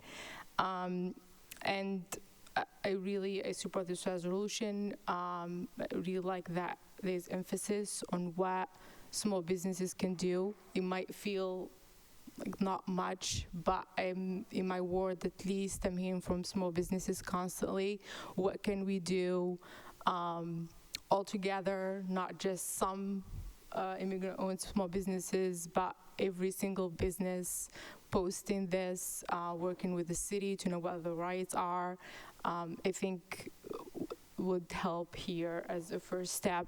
So thank you for including that and for reminding us that we have rights, and it's important to fight for those rights in these times. Thank you. Thank you. I saw Mayor Wilson back there dutifully raise his hand. Iris, would you like to say a few words? I'm happy to recognize you if so. And I appreciate your quietly raised hand. Yeah, Mr. President, thank you for the recognition. I want to thank you all for bringing this forward, for the support of it. Happy to report it does align very nicely with the executive order that was signed and issued on Friday. If you have specific questions about the implementation of the commitments made, the obligations placed on the city with that executive order, I would urge you to please reach out to the department or division head in question and have that conversation with them. Thanks. Thank you. Okay, seeing no discussion, then we will, that is approved with a copy to HECD. All right, so then the next item we said out of order is 7:15, is that, I got that right? All right, excellent. Next item, Madam Clerk.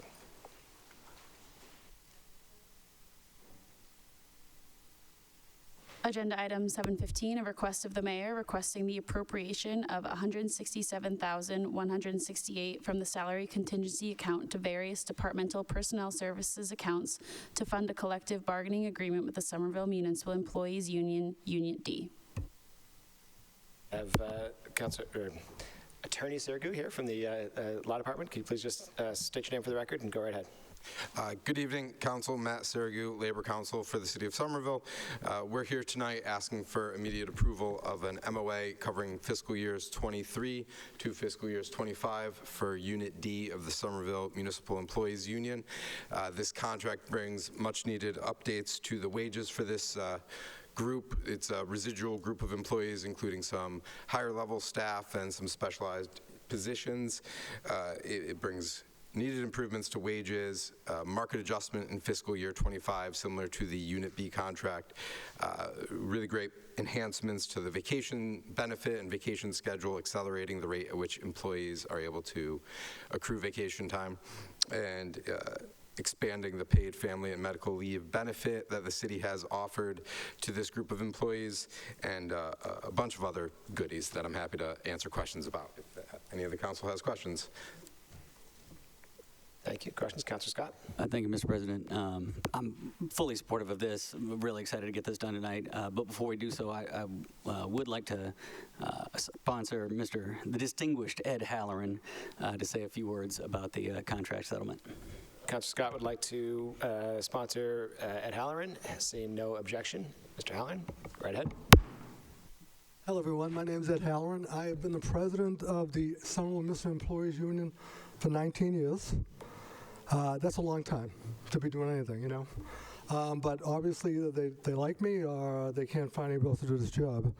It's one or the other. I like to think that they like me. But this is a specialized unit, and we do have ISD, chief inspectors, recreation, and although it's a smaller unit, it's incredibly important.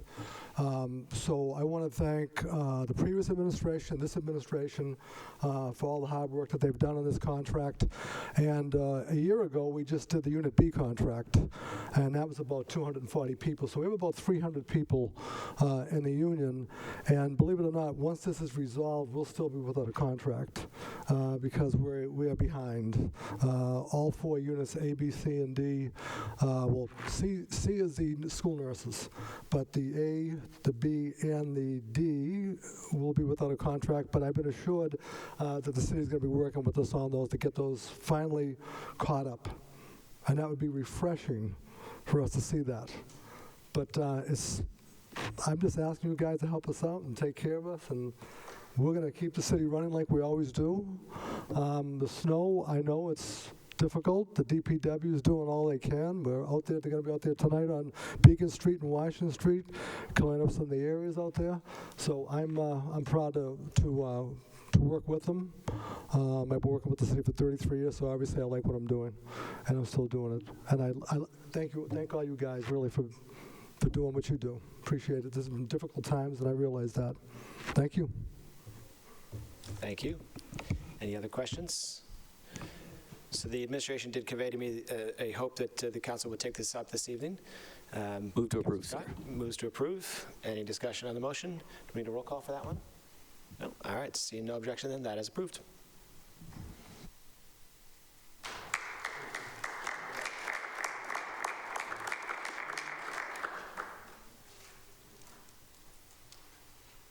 All right. And so we will now take up, if there's no objection, we'll take up item 4.16. Agenda 416, a resolution by Councilor Link that the Director of Human Resources review the hiring for crossing guards, ensuring that the process and requirements are right-sized and not unnecessarily burdensome, such that they deter qualified candidates. Councilor Link. Thank you. Yes. So having been a long appreciator of city council meetings, I've heard about the problems with hiring crossing guards. And I also talked to some people who actually tried to get a job as crossing guards, and I heard that there's some there could be some work right-sizing what it takes to become a crossing guard, especially for our non-native speakers. So I'd love to hear from HR on how we can improve that, and also maybe hear about our time to hire, application drop-off points. And what non-essential requirements we could potentially remove or reduce. Thank you. Thank you. Before we go to other members, do you would like to have that discussion in committee, or do you want to follow up directly? I was thinking. Sorry. Yeah. So I'd ask for it to be sent to confirmations and appointments. That's what I was thinking. Okay. Councilor Shezzo. Thank you, and I'd like to thank Councilor Link for carrying on a lot of work that I put forward in the years, and always happy to have a further discussion. And if you're interested in putting in an order before on this, or see where we've gone, and over the past years and years and years that we've talked about this in Housing and Community Development and House School Committee as well, always happy to have a conversation and catch you up on where we've been, on the pass and fails. And with that, I think that this is still important. We're still there. And so I would like to have a crossing guard speak on behalf of that with Miss Maggie Joseph from Ward 7, who wished and request to speak on this. All right, Councilor Strezza would like to sponsor Maggie Joseph. And I'd love to co-sponsor this too. This too. See no objection. Please step forward and state your name for the record and go right ahead. Hi, my name is Maggie Joseph. I am a crossing guard on West Somerville. I am talking on behalf of all those crossing guard. So regarding we need more supplies and we need better gloves. So the gloves we have, it's like when we're on the street, so after 5 minutes, and it's like freezing cold, so that glove is not good. So if you guys can provide us with more gloves, and also we on the street, so we make sure the kids are safe, and also we need to be safe also. I just when it snow, I understand that. I drove my car to look all those spots where's the crossing guard, if it's clean, stuff like that. We need to make sure it's clean for us and to cross the kids for safety, and also if we can get more money. Thank you, that's it. Okay, thank you. Councilor Strezzo? And on this point, I think that can always be a factor to consider as to why recruitment becomes difficult as well. And happy to have that further conversation sent forward to the committee. Very good. Any further discussion? Councillor Ba? Thank you, Mr. President, and to thank you to my colleague. I'd like to sign on. That's my VIP there. Maggie, it's so good to see you, and she's one of the best crossing guards we have in the city, and we're lucky to have her out in West. Thank you for your service. Okay, seeing no discussion, then that item is approved with a copy to CAPM. Confirmation of appointments and personnel matters for those following along at home. All right, next item is we're going to go into executive session, correct? All right, so if you could clerk, please read that item. Agenda item 7.1, a request of the mayor requesting that this council convene an executive session to discuss the matter of Joseph A. Sater, trustee of Highland Avenue Realty Trust versus City of Somerville. All right, could the point of order, Mr. President? Sorry? A point of order, just briefly. As someone who did not know what executive session meant when I was first watching council meetings, it might be helpful to just define what that is for anyone watching who might be about to be confused. Absolutely. Always happy to welcome a little explanation. We have a member of the law department here. Would you mind providing that explanation for us, since your expertise is more appropriate than mine? Council President, thank you through you since I'm here. Yes. So executive session is a reason under Mass General Laws, Chapter 30A, for which a public body may go into a closed-door deliberation. There's approximately 12 or 13 enumerated reasons for which a public body may go into closed doors to have a deliberation, usually always related to the nature of the conversation, and some type of proprietary or discussion that warrants a closed-door discussion. So there is a procedure under 30A that requires the purpose be stated in the agenda, be stated beforehand, and the body note whether it will reconvene an open session, and that's what we're doing today. And I'm also here that the law department has reviewed the purpose for which this executive session has been called and has determined it is appropriate to enter executive session under section 21, subsection A3 of chapter 30A. Okay, very well. We will return to open session following executive session. Do we need a roll call in here? Yeah, okay. So roll call to go into executive session.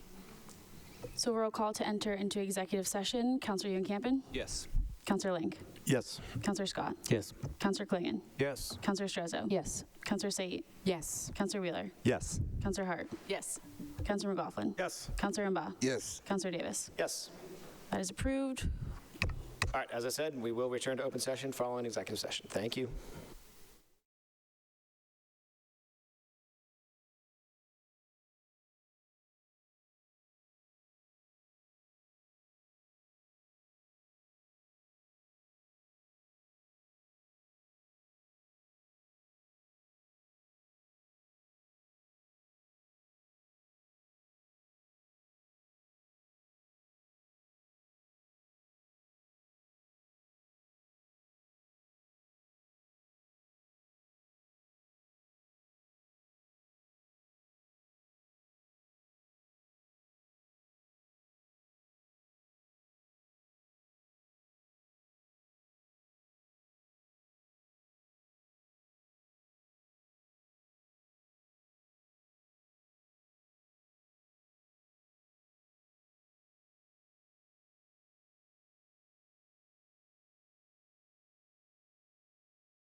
All right, call this meeting back to order.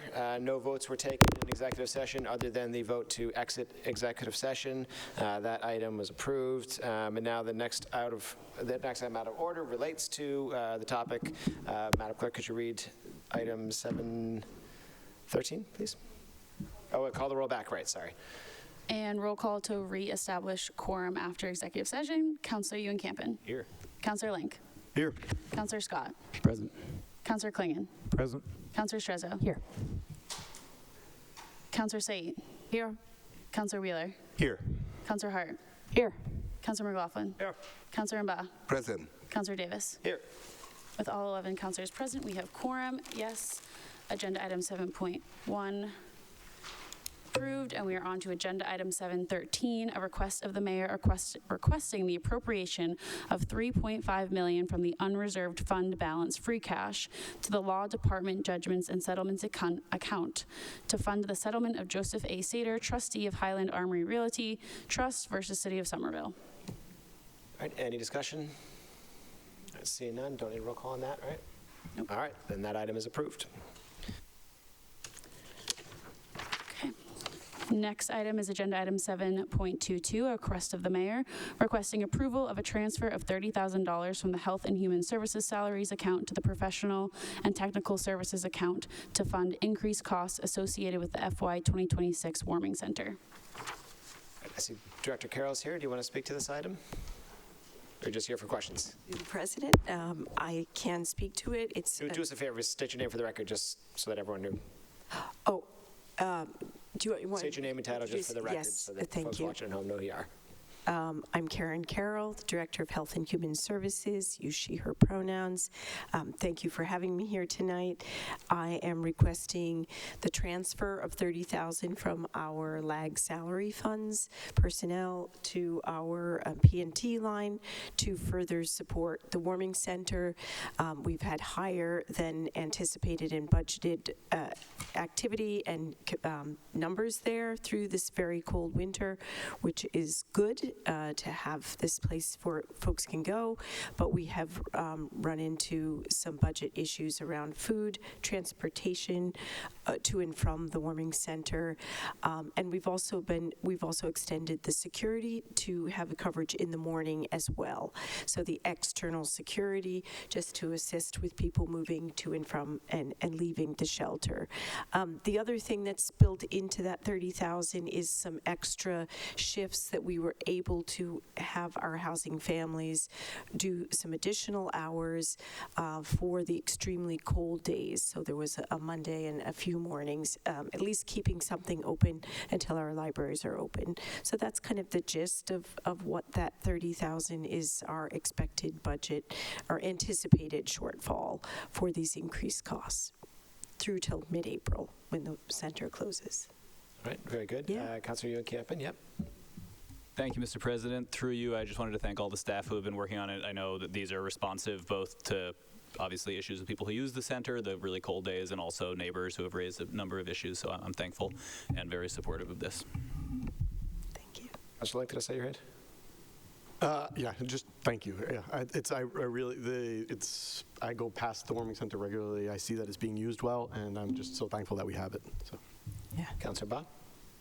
Thank you, Mr. President. Again, thank you for your work for the city, and approved.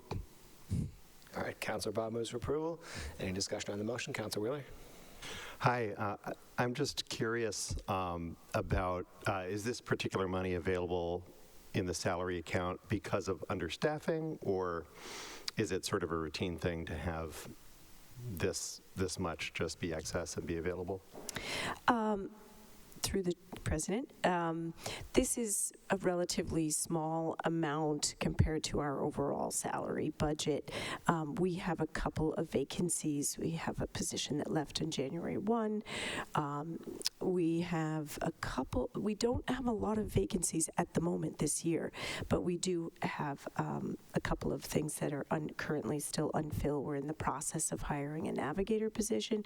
So we have a few positions that have been unfilled for a little bit while we go through that process. So it's our salary lag funds for unspent salary. Thank you, and thanks for your leadership and stewardship of the Warming Center. All right, very well. Any further discussion on the motion? All right, seeing none, that item is approved. Shall we start the meeting? Thank you, Director. All right, that takes us back to our regular order of business. Madam Clerk, next item. And that brings us to Agenda Item 4.1, an order by Councilor Mbaugh that the Chief of Police provide this council with data on pedestrian and bicyclist enforcement activities in the city. Councilor Mbaugh. Self-explanatory, Mr. President. I think this came out of the finance report where there was like some funding that was, that went into enforcement, but I wanted to ensure that, the methodology was, it's fair. So, and then the rest we can waive. Okay. Councilor Scott would like to sign on. Any discussion? All right, that item is approved. Agenda Item 4.2, a resolution by Councilor Mbaugh that the Chief of Police annually review pedestrian and bicyclist enforcement data to identify disparities in enforcement patterns across demographic or neighborhood lines and submit this data to this City Council. Councilor Barty, do you want to speak on that too? It's also, self-explanatory, and it actually builds off of the first. Very well. Councilor Scott and Link would like to sign on. All right, seeing no further discussion, that item is approved. Yep, Councilor Link as well, sign on, yep. All right, that item is approved. Next item is Agenda Item 4.3, a communication by Councilor Mbaugh conveying a report of the Job Creation and Retention Trust Fund. Councilor Mbaugh. Thank you, Mr. President. I'll be brief. At its January 29 meeting, the Job Creation and Retention Trust Review financial update discussed the withdrawal of one of its grantee and outline priorities for 2026. So the trustee closed calendar year 2025 with $2.5 million in uncommitted reserves, including the final $500 for linkage payment from 74 Middlesex Avenue.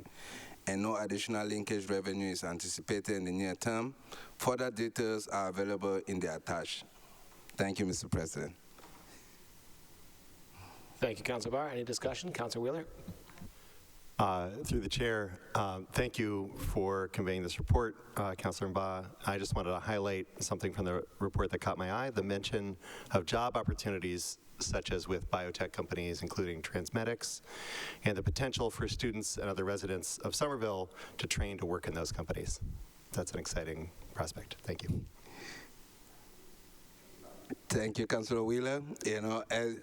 I think I've been trying to constrain this report. I see a lot of people looking at me whenever I'm giving this report. I try to be as comprehensive as possible. That's why I now put the attach there so that I don't have the most beautiful voice, so people can read the attach.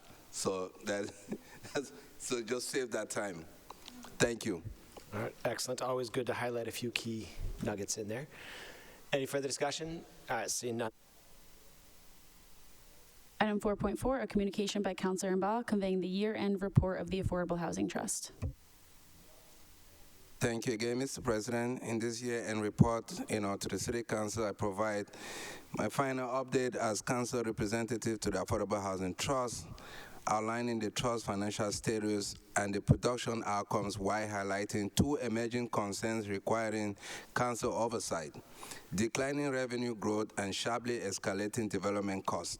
From 2015 through 2025, the Trust leveraged CPA funds, zoning linkage payments, and federal CDGB grant and home grants and periodic city transfer to support the creation of an average of 20 to 25 affordable units annually, in addition to inclusionary units generated through zoning. However, with commercial linkage revenues slowing, potential federal funding uncertainty, and per-unit subsidy needs rising from historic levels of between $150,000 to $250,000 to $300,000, between $300,000 and $600,000 or more in recent projects, the trustees' current $5 million annual funding level may yield significant fewer units in the coming years. Further details, including revenue tables and projected data, is available in the attached. I ask that this report be, accepted as submitted. Thank you. Any discussion? All right, seeing none, that is placed on file. Next item. Item 4.5, a resolution by Councilor Said that the Commissioner of Public Works remove snow from dead-end streets, private ways, and alleyways in a timely manner. Councilor Said. Through you, Mr. President. So first, let me thank DPW for all the hard work plowing the huge amounts of snow. The last snowstorm we had was a major one. We haven't had one like that in years. And was followed by below freezing temperatures for days. Plowing all that snow and ice was very challenging, especially for a city with limited snow farms. So again, I'm grateful for all the DPW staff. I personally, as the Ward 5 councilor, reached out to the DPW interim commissioner, Eric Weisman, almost every single day for like a week after that snowstorm. My phone was ringing, texts, phone calls. I'm sure my colleagues were experiencing the same thing. Mostly constituents who live on dead-end streets, alleyways, and private ways. And the DPW interim commissioner was very responsive, and he sent his staff every time to the location it brought up to his attention, so I'm very grateful for that. I just want to say, put this forward because I heard from so many Ward 5 constituents who live on dead-end streets, alleyways, and private ways. Many of them are seniors, and many of them shared that this is the first time in years that their streets were not plowed after a snowstorm for days. And some were told the city is not required to do it, and it was the first time they were hearing of that.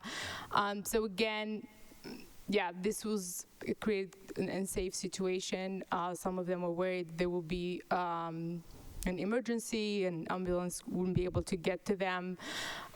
So the intent of this order is to request that we think about the way we approached the last snow storm, the plowing of that snow, and ensure that we're reviewing our practices, especially when we have a major snowstorm like that, and making sure that all residents are safe to go to work, to their doctor's appointments, and they're not trapped for days. And also, if any of our practices have changed, that we communicate that to our constituents. So if the city is no longer plowing certain streets, that we communicate that so that people can plan accordingly. So yeah, that's the intent of this resolution. Okay. I saw Councilor Scott and then Councilor Link. Thank you, Mr. President, and thank you to my colleague from Ward 5 for bringing this up. It feels like every few years we go through some major change, and the policy, whether it's formal or informal, gets mixed up. I know we had some new guys on the crews this year, and sometimes it's just as simple as the same guy's been plowing the same route for so many years and always make sure to tuck in to get Mrs. Smith's house on Lander Street, right? But that said, I think it's always a great idea to have a conversation. There are always new folks coming into the city, as well as, and not just as employees, but as residents. So having a nice policy discussion in committee about this might be a great way to ensure that everybody's on the same page as we enter a new administration and presumably a new commissioner soon. All right, thank you, sir. Councilor Link. Thank you, Mr. President. Through you, thank you to my colleague from Ward 5. And I just want to say, prior to this, I'm really appreciative because prior to the storm, I had called out that we needed to make sure we had clear communication with the residents about what's happening. So I'm really hoping that regardless of what discussions may turn up in terms of what our policy is, that we're just really communicating them very clearly to our constituents well in advance so that they know how they're supposed to be able to deal with these things, because they do, as my Ward 5 colleague said, they are very important things. People getting out of their houses and to doctor's appointments and walking down the street to get milk shouldn't be Chartres. Thank you. Councilor Said, yeah. Mr. President, I do want to send it to committee. I'm just trying to think what the right committee. I'm sorry? I think Councilor Scott read my mind, as often happens, and suggested maybe sustainability infrastructure, sort of where public works and public utilities would have been invested. Sound good? Combines all those, okay. All right. Councilor Ba would like to sign on. Councilor Wheeler? Thank you. I also wanted to appreciate my colleague from Ward 5. One note amidst all this very useful and topical information, the private ways in particular. I've had a couple residents ask me questions in recent days about rules for private ways and even whether or not their street was a private way. I think it's not as clear to everybody who lives on a private way, partially as evidenced by one of the public comments, item 9.29 tonight, what exactly it means to live on a private way, how that's different, whether you should expect a private way to be plowed by the city so that emergency vehicles can have access. And I did a little quick looking on the city's website, and I had trouble finding a centralized place with information about our private ways. So I just wanted to flag that as something that we might take a look at some point. Okay. I saw, and I think, Councilor Said, you alluded to this, I saw what I found to be a really good explanation of sort of, and I'm looking towards the administration here, of sort of the what happened, why things worked the way they did. I can't recall if it was a social media posting or response to an email, but if I could request that, do you want to speak to that, Mr. Mayor? No. I just was going to ask that maybe if the administration could submit that to follow this item in the committee, because I thought it would be a great jumping off point. Mr. Mayor, go ahead. Mr. President, it's funny you mentioned that. I actually was just remarking to Legislative Liaison Radassi that the DPW Commissioner did produce a really good statement on this. I can't remember if we posted it externally. We definitely, it became the sort of the meat of what we did put out, yes, on social media. If people want to go into this in depth in committee, obviously there's that option. In a nutshell, this was the first major snow event we had since switching to a new snow contractor. There was a plan that DPW believed was sufficient, found out not the case. Happy to report the DPW Commissioner is delightfully committed to process refinement, to acknowledging when we do fall short as a city. I didn't even have to ask for that. That was proactively produced for us, and I thought that was amazing. And I'm really proud of DPW for being willing to do that introspection and admit when we do fall short. For the record, we do continue to plow and salt private ways as a courtesy to those who live on private ways. It's not an obligation. We did not. There's a measure that could be opted into at the state level. Somerville's never done that.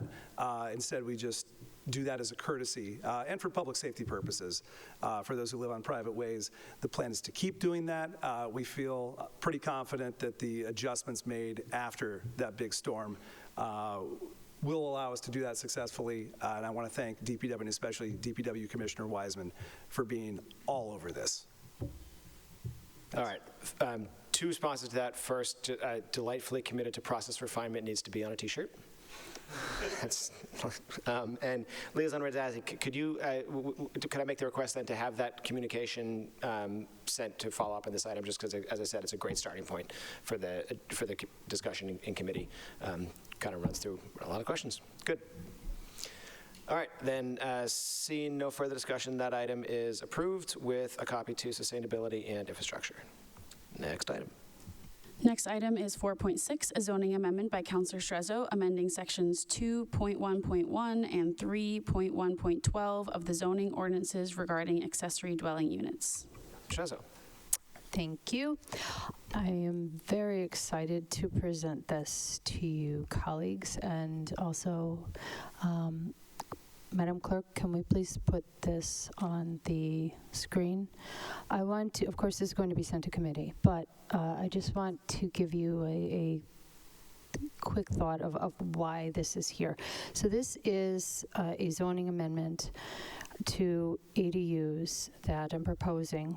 I have worked with city staff, housing advocates here, and I thank them very, very much for their diligence and thoughtfulness and patience to get to this point. Sheheheyanu. So I'm presenting this as, I can't wait to just have this conversation with you, and I've been so excited to just show you guys this. I've been so excited.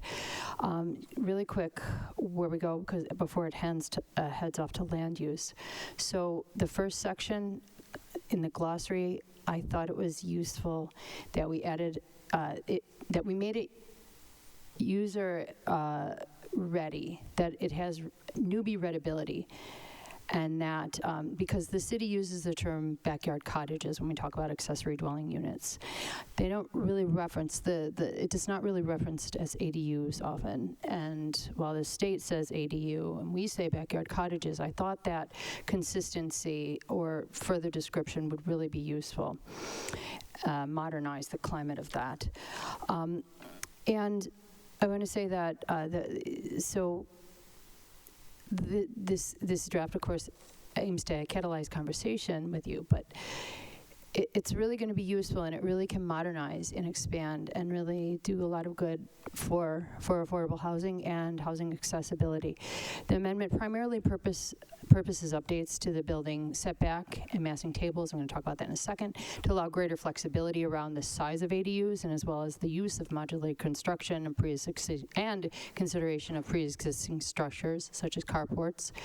And it aims to lower regulatory barriers to production while acknowledging that there's an opportunity to explore additional policy levels. This is exciting. So in 3.1, the neighborhood residents of the backyard cottage, to avoid the conflict of residents, we cut some items out, to consider pre-existing structures like carports and the concept of building above them, which is very exciting. And on page 3 and 4 is where, and you'll see in the renovation of pre-existing structures. But what's modified is that, like for instance, main massing. There's a modification of size and depth because a lot of Somerville backyards are rectangle shaped. They're not a typical square. And really being cognizant of the fact that we have unique land here in Somerville. We should be addressing that, and we should be empowering our residents to really take the concept of affordable housing and ADU production to really happen. I like this, is 2 stories now, not 1.5 previously. That allows more flexibility. And you're going to see Samantha Carr talk about this when it heads to land use. That's really exciting. And so it's the possibility of the 12-foot ceiling. It would be a full ceiling, a 6-foot ceiling, 12-foot ceiling. We can play with that and really unlock a lot of restrictions. Before I send this off, I'll make sure that I didn't miss anything because I've been dying to tell you guys this so long. I think I've pretty much covered it all. So I'm asking to send it to land use, and so excited to hear the conversation on it. All right, very good. Any questions for the discussion? No? All right, that is referred to land use. Next item. Brings us to agenda item 4.7, a resolution by Councilor Ewan Campen and Councilor Link that the Director of Parks and Recreation discuss with this council options to create year-round indoor programming for kids and families. Councilor Ewan Campen.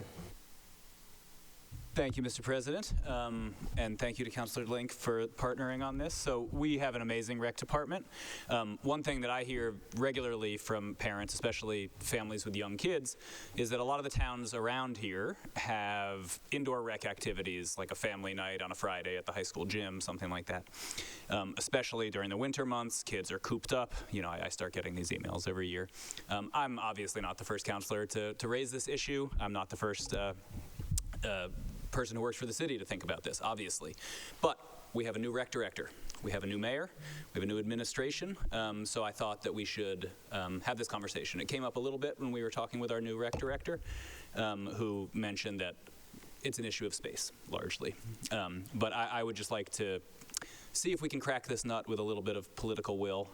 So I'd ask that this go to Housing Community Development and Equity, please. Thank you. Councilor Link.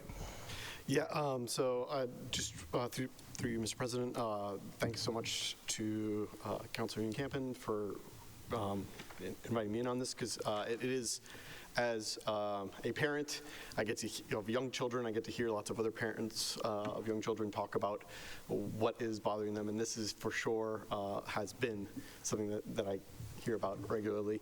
And I think the opportunities for enrichment and for affordability, being able to live easier in the city and have these spaces is just it would just be really wonderful if we could figure this out. Councilor Barr would like to sign on. I would as well. Councilor Strezzo. Thanks. I'd like to sign on this as well. This is something that, yes, has importance, and residents have expressed consistently, and I hope that we really can address this. And this very much ties into the work we're doing in HCDE as well.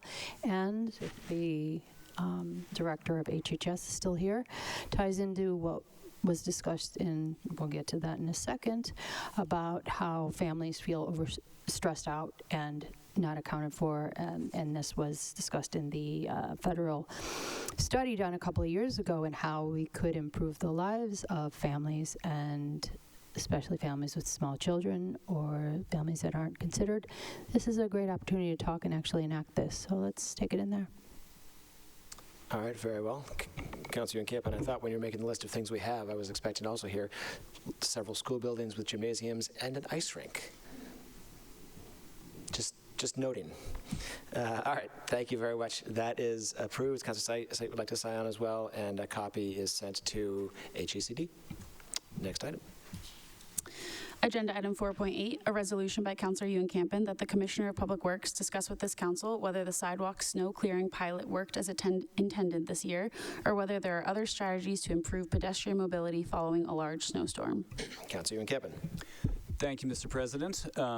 We just had a little bit of a discussion about snow clearing. This is particularly about a sidewalk clearing pilot program that we created several years ago after years of advocacy. We were able to launch this program to help for sidewalk clearance, specifically on the length of Broadway, the length of School Street. So the thing that happened, though, is after we created this pilot program, it really didn't snow in a serious way for several years. So we really didn't get to kick the tires on this policy, see if it actually worked, made a difference in anybody's life. But now we have, right? We're at the tail end of this extremely difficult snowstorm.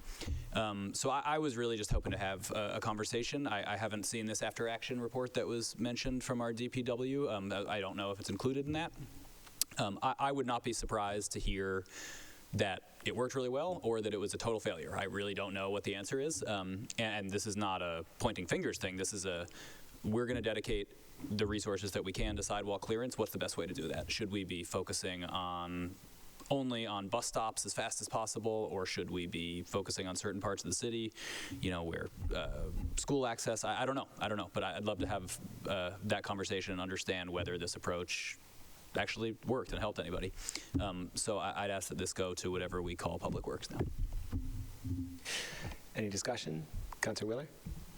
Thank you. Through the chair, I appreciate this item very much. I'm also curious. I'd like to mention, in connection with this item, the question that I hear brought up a lot, which is with a relatively small staff. We have some teams and some departments in the city that are doing a tremendous amount with a relatively small number of people. And with a large number of streets and buildings in the city, how do we leverage our efforts in order to be ensuring that sidewalks are cleared throughout the city, say, or ensuring that different kinds of requirements are being followed? And one of the tools that I know the city has experimented with in different ways is keeping track of where there have been recurrent problems in the past and focusing efforts on those areas until they're consistently being handled right. So I'm curious in this and other situations if that approach is something we can use to help make the standards across the city be better.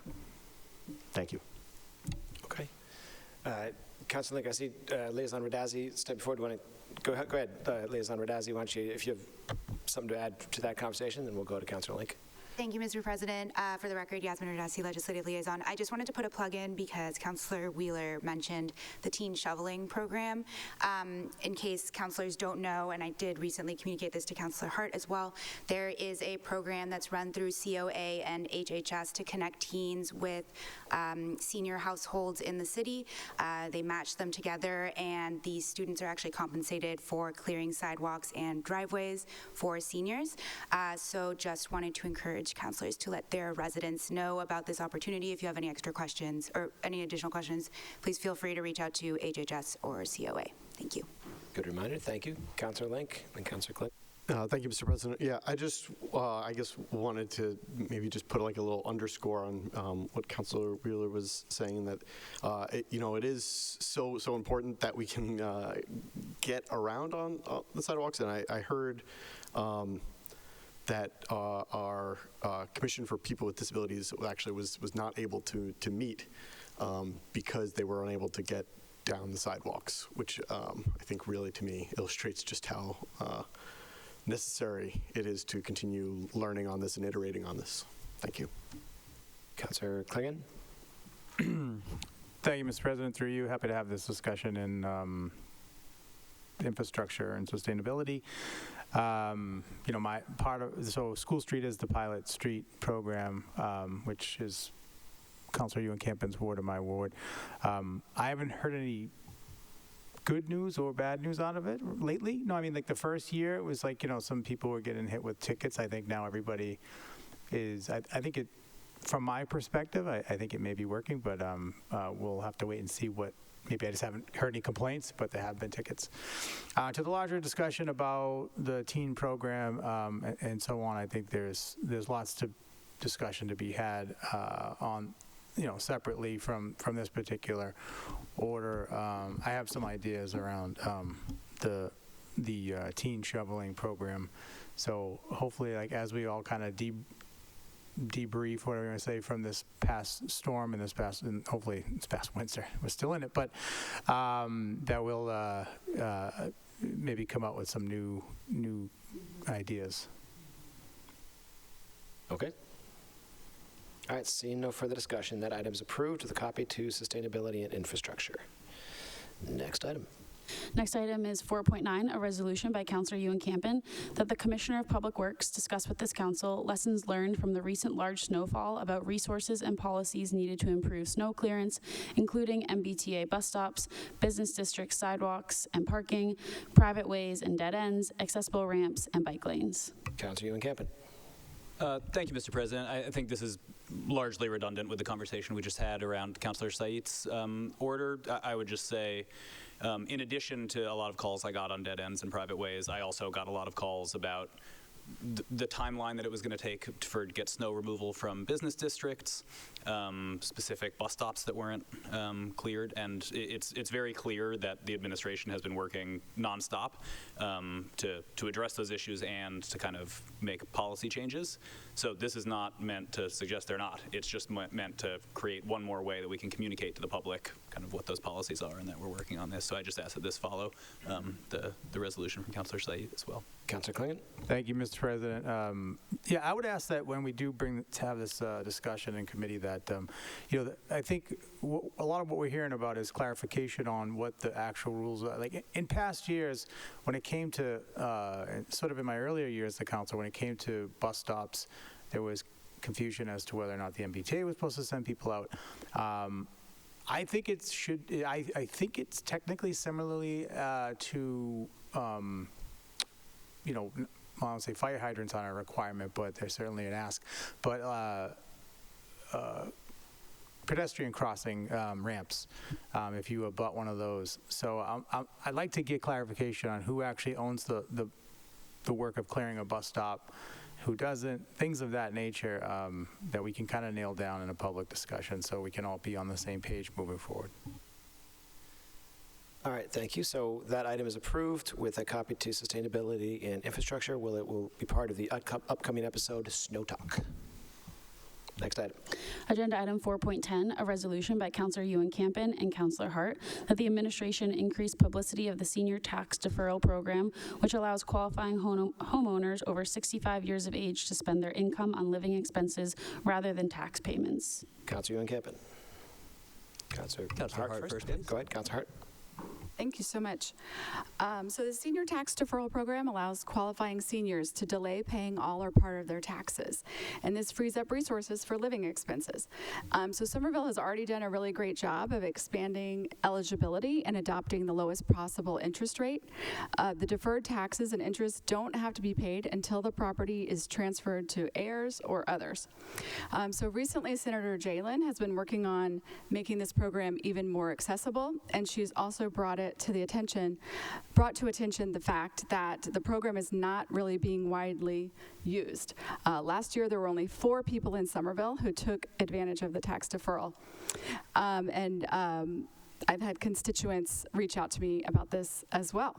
So I know there are many more people who could benefit, and so I'd love for the Council on Aging and the Assessor's Office or others in the administration to work on getting the word out about it better.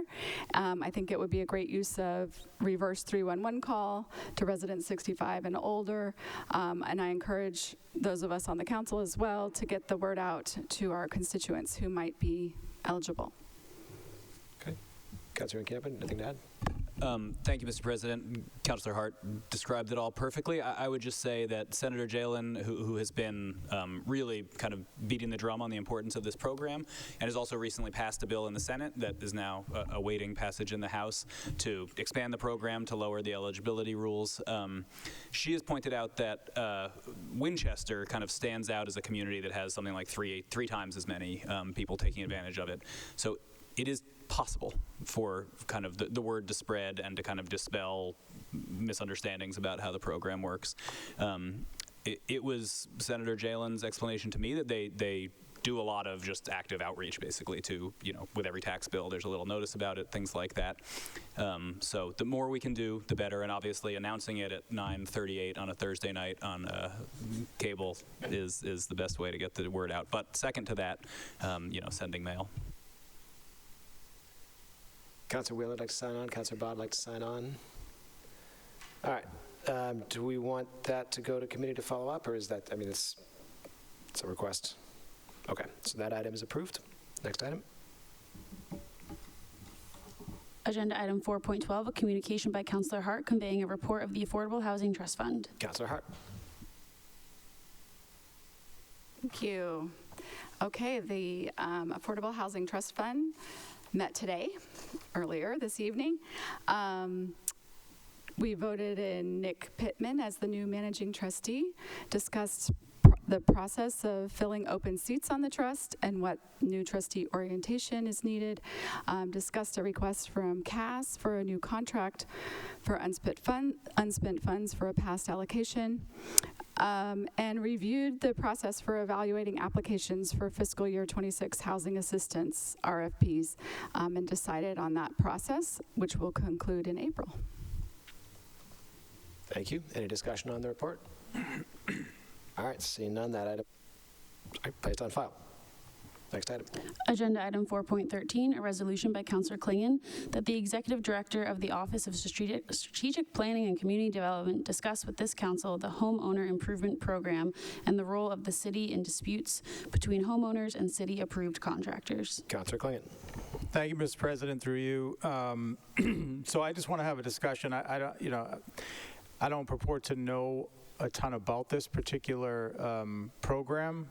Just sort of what I understand it is that a homeowner can sort of apply for like a loan from the city, and they get like CBGD grants, but then they also use from a list of a preferred list of contractors to do this work. They that gets contracted out to so they pick from a specific list. So really the reason why I, again, not clearly not understanding what the program is fully, wanting to learn about it, want to have a public discussion about it, but mainly wanting to address the reason why it came to me was that a resident was having many issues with the particular contractor they used. The contract ended up going out of business, and the work is still the problems with the work that occurred are still outstanding and unresolved. So, I think the person is looking to the city for some resolution, and so that just, to me, it begged the question of what would our role be in that situation, as this is a great program. I think it's worked out many times for people successfully. This is just one story I'm hearing about this, although maybe it's not even used that often. That's another thing that could come out of the discussion is how often are people taking advantage of this particular, the HIP program. So I'd like this to go to, I won't be on the committee, but Housing and Community Development and Equity. And is that the actual term? Housing, Equity, and Community Development. Yeah, I don't want to say it. I don't want to say it wrong. Yeah, exactly. Yeah, but I would like this to go to the committee, and I will be happy to tune into that discussion. I'm told that I got the name wrong. Sorry. Yeah, I just don't want people to feel burnt by the city, and then there be no resolution, and then I think it's important that we figure out what we do in those situations, or what the city's role should be, whether or not this program, is working the way it is currently. Thank you. Okay, Councilor Strezzo. Yes. Thank you, Mr. President. Through you to Councilor Klingon. I'm glad you're bringing this forward because, and I'll sign on it to it, sure.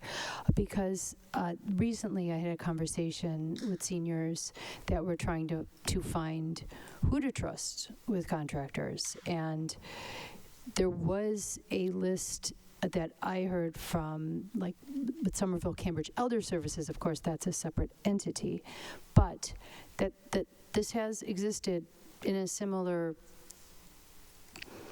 incarnation in the past, and I think it's very important. I don't know where Angie's list is these days or how people get contractors, but there's definitely a need for it. And additionally, is this a federal program or is this a state-run program that you heard about? What is this? So it's on the city website. It's a city program. It's the home improvement program. It's to help provide safe, sustainable, and affordable housing. This is for low and moderate income residents. The program focuses on building code and healthy and safety related repairs. But the way it's carried out is that we make a loan to the homeowner, at which I believe they pay back either at the time of sale or, again, I don't profess to know everything about this. I want to learn more and also just make sure that the approved list of contractors, what we do in a situation like that where if they up and go out of business or something like that. You can find it's all online. It's a CB, it's a block grant, CDBG block grant. Thank you to Councilor Kane. So you said it's a City of Somerville creation? Sure. Okay, got it. Okay, thank you. Okay. Was that a hand? No, okay. All right, so see no further discussion. That item is approved with copy to Housing, Community Development, and Equity. Agenda item 4.14, an order by Councilor Link that the Director of Racial and Social Justice provide an update to this council on the status of the Police Civilian Oversight Committee. Councilor Link. Yeah, thank you, Mr. President. So I think, we can all agree transparency and oversight of, all of our public bodies is really important. And I think now more than ever, making sure that there is accountability taken seriously and residents feel like they can trust a system. It's just so important. So I'm just asking for a status report, what's been implemented so far, what's still pending, and what's the timeline for completion on this? Oh, and I'd ask that this go to Public Health and Public Safety, please. Okay, any discussion? Councilor Wheeler? Through the chair, I commend my fellow counselor at large for this item. I want to point out that working towards a civilian oversight committee was one of the recommendations of the 2023 Somerville Police Department Staffing and Operations Analysis Report, often referred to as the Police Staffing Study. This is a report focused on helping ensure that the residents of the city have policing that's professional, timely, effective, and appropriate to the circumstances, something that all of us and our police department support. I think it's crucial that we not let this report and other reports like it that have a ton of value for us sink into irrelevance. We should keep them in mind and act on them. Thank you. Thank you. Councilor Scott? No? Okay. I was just going to note for others who want to do a little more background before they watch the discussion of this, there also was a task force with named the police, so I guess it was the Civilian Oversight Committee Task Force that put out recommendations in line with that. So excellent question to find out where do we stand on all that. Councillor Baugh would like to sign on. Councillor Scott would like to sign on. Very well. Mr. President, I just was reminded, I had a warm memory of you and me and Councillor Mbaugh drafting the Civilian Oversight back in, was that 2020? It was 6 years ago. It was yes, 2 administrations passed. Yes. Well, there's always next year, sir. It's always tomorrow. Liaison Radazzi, yes, you approaching the podium there. Would you like to speak?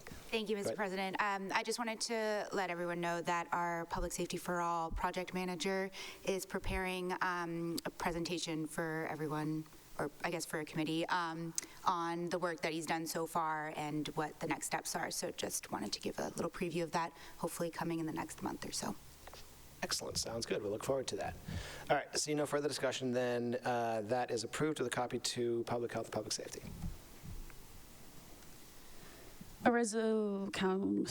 Excuse me. So sorry. Agenda item 4.15, a resolution by Councillor Link that this City Council commends the students at Somerville High School for their action and resolve in protesting ICE deportations in Somerville and across the nation. Councillor Link. Yeah, I just wanted to, through you, Mr. President, just wanted to really kind of give a big shout out to the Somerville High School students. I was there and saw them all walk out, and I walked with them for a little ways and in the freezing bitter cold, and I was just so truly moved by these young people who are taking time to make sure that their voices are heard and to speak their mind and make sure that they're exercising their rights, and it's the next generation of engaged youth. Thank you. All right, seeing no further discussion, that item is approved. Next item. Agenda item 4.17, a resolution by Councillor Link that the Director of Inspectional Services review the rules for short-term rentals and inform this council what enforcement tools are available and how the city may take action against known violations. Councillor Link. Yeah, it's purely information sharing. I would just like to know a bit more about this. So if we could send it to licenses and permits. I've heard from some neighbors that they maybe have Airbnbs in their neighborhood that are in violation, so I just would like to be able to tell them what the process is and what the sticking points are. Licenses and permits, please. Councillor Hart. I just wanted to thank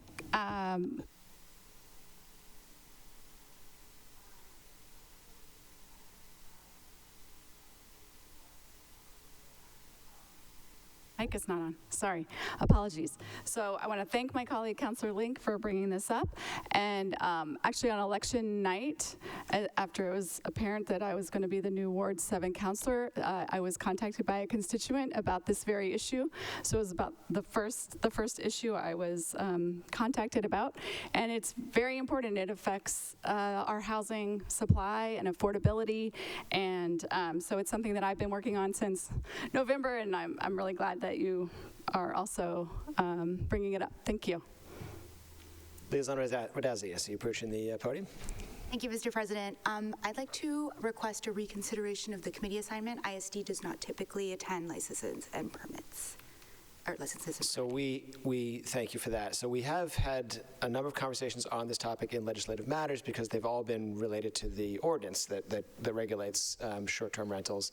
I'm not sure that necessarily is the best place for it because unless this is more sort of an update, but it certainly could go there because it would be, the context would be how are we enforcing and to what extent and what manner are we enforcing the ordinance. So if that's the best place for the administration to have it, unless there's an objection, I don't have an objection because that was where we've had the conversation in the past. But Councilor Link, do you have I have no objection to moving there. Liaison Rodell, is that works for the administration? All right, so I always want to be mindful of the efficiency of use of our administration staff, so happy to keep it in a committee where they might have to show up for something else as well. So that will be approved with a copy to legislative matters. Next item. Agenda item 4.18, a resolution by Councillor Link that the administration provide the Committee on School Building, Facilities and Maintenance with regular updates on the MSBA process for the Winter Hill and Brown schools. This is a resubmission of the prior standard item? It is. Go ahead, Councillor Link. Yeah. I mean, it's the lead's right in there. I just like it to go to the school buildings, facilities, and maintenance, please. So what I was saying was that this is effectively, this item had been in committee in the past, and as we're going to hear about shortly here, our standard process is at the end of the year with the new council, items that are in committee, many items that are in committee sort of vaporized. So this is a resubmission of that to have that standing. So thank you for that. Exactly. Councillor Ba? Oh, no, thank you, Mr. President. Just to say from the desk of William Ba to the desk of John Link, I want to sign on. Councillor Ba would like to sign on. That item is approved with a copy to School Building, Facilities and Maintenance. Next item. Next item is agenda item 4.19, a resolution by Councillor Wheeler, Councillor Link, Councillor Ewan-Campen, Councillor Hart, and Councillor Davis in support of House Bill 1588 and Senate Bill 1122, an act relative to immigration detention and collaboration agreements. Councillor Wheeler. Thank you, Chair. Briefly, this is a pair of bills brought by Representatives Christine Barber and David Rogers and Senator Adam Gomez, and joined in petition by Senator Pat Jalen, Representative Mike Connolly, and many others. It would clarify the distinct and separate roles of federal agencies on the one hand, and local law enforcement and local facilities on the other. Any discussion? Councillor Strauss would like to sign on? Councillor Klingon? All right, that item is approved. Next item. Agenda item 4.20, a resolution by Councillor Wheeler, Councillor Link, Councillor Ewan-Campen, Councillor Hart, and Councillor Davis in support of proposed House Bill, the PROTECT Act, an act promoting rule of law, oversight, trust, and equal constitutional treatment. Councillor Wheeler. Thank you, Chair. This is a bill brought by Representatives Andres Vargas of Haverhill and Judith Garcia of Chelsea, and joined in petition by Senator Pat Jalen, Representative Mike Connolly, Representative Christine Barber, and many others. It has a number of provisions, all which promote the equal treatment under the law of all residents of Massachusetts and clarify what information about residents should by law be kept private by our state and municipal governments, and what information under the law must be transparent. Thank you.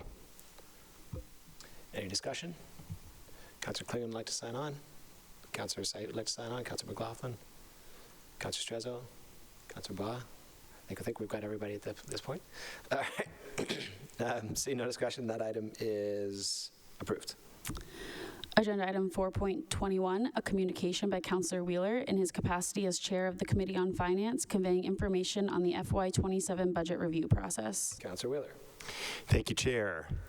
Councilors, please compose and submit a memo summarizing your budget priorities for fiscal year 2027. I am told on good faith that former Councillor Charlotte Kelly wrote memos that are a model of clarity and focus, and that our clerks and auditor staff would be happy to provide some examples from former Councillor Kelly for reference. The due date for these will be Monday, March 9th, in about a month. And the current plan is to hold a meeting of the Committee of the Whole on Tuesday, March 24th, to assemble, discuss, and submit our priorities formally to the mayor. This is a new administration, as we know, and this budget process is still evolving. So I welcome your suggestions, and we'll make sure to inform you all when we learn more about the precise format of that March 24th meeting. Note that you're getting about a month of notice, so supplemental items will not be accepted after this. You got to get it in on time. I look forward to collaborating with all of you to push for spending priorities that reflect our values and our commitment to the city. Thank you. Any discussion? Councilor Shota? To you too, Councilor Link.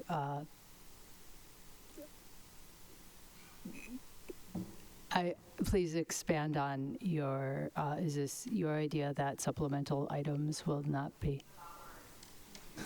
Could you Okay there, Councilor McLaughlin? Repeat that, Councilor Strezzo. Apologies. I'm sorry, through you to the president. Are you okay there, Councilor McLaughlin? Okay, now back to Councilor Wheeler. Can you expand on that? Is this your concept of an idea as Chair of Finance, or is this? Councilor Strezzo, I didn't hear the point you wanted him to expand on. Could you just repeat that? Yeah. Expand on the thought of a supplemental item, that supplemental items will not be continued past this day. Thank you.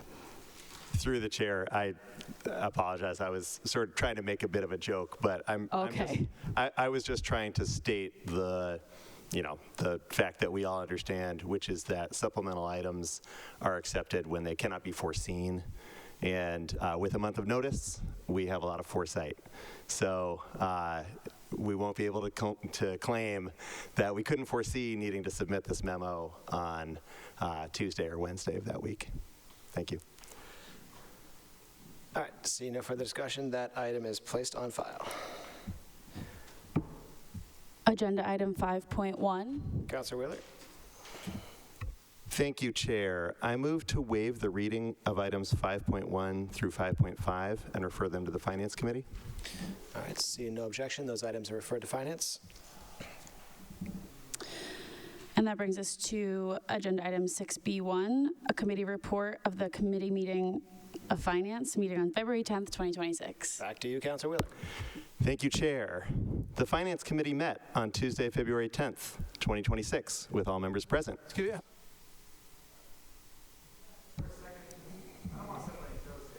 Is your mic up? I don't want to step on any toes, but I'm just curious as to why the $1 million for the CPA money to the Kennedy. I know that they're trying to get this out to bid, and I know it sounds like it's somewhat time sensitive. So again, if you have thoughts on you want it to go to committee, or are you, as anybody? Through the chair, I'm seeing Legislative Liaison Radassi. Let me get a hold of this one. So Councilor Kling would like to move for reconsideration of item 5.1, even though we don't really, I guess we haven't taken action on that. We submitted, but we're going to have another, unless anybody has any objections to bringing that back before the committee.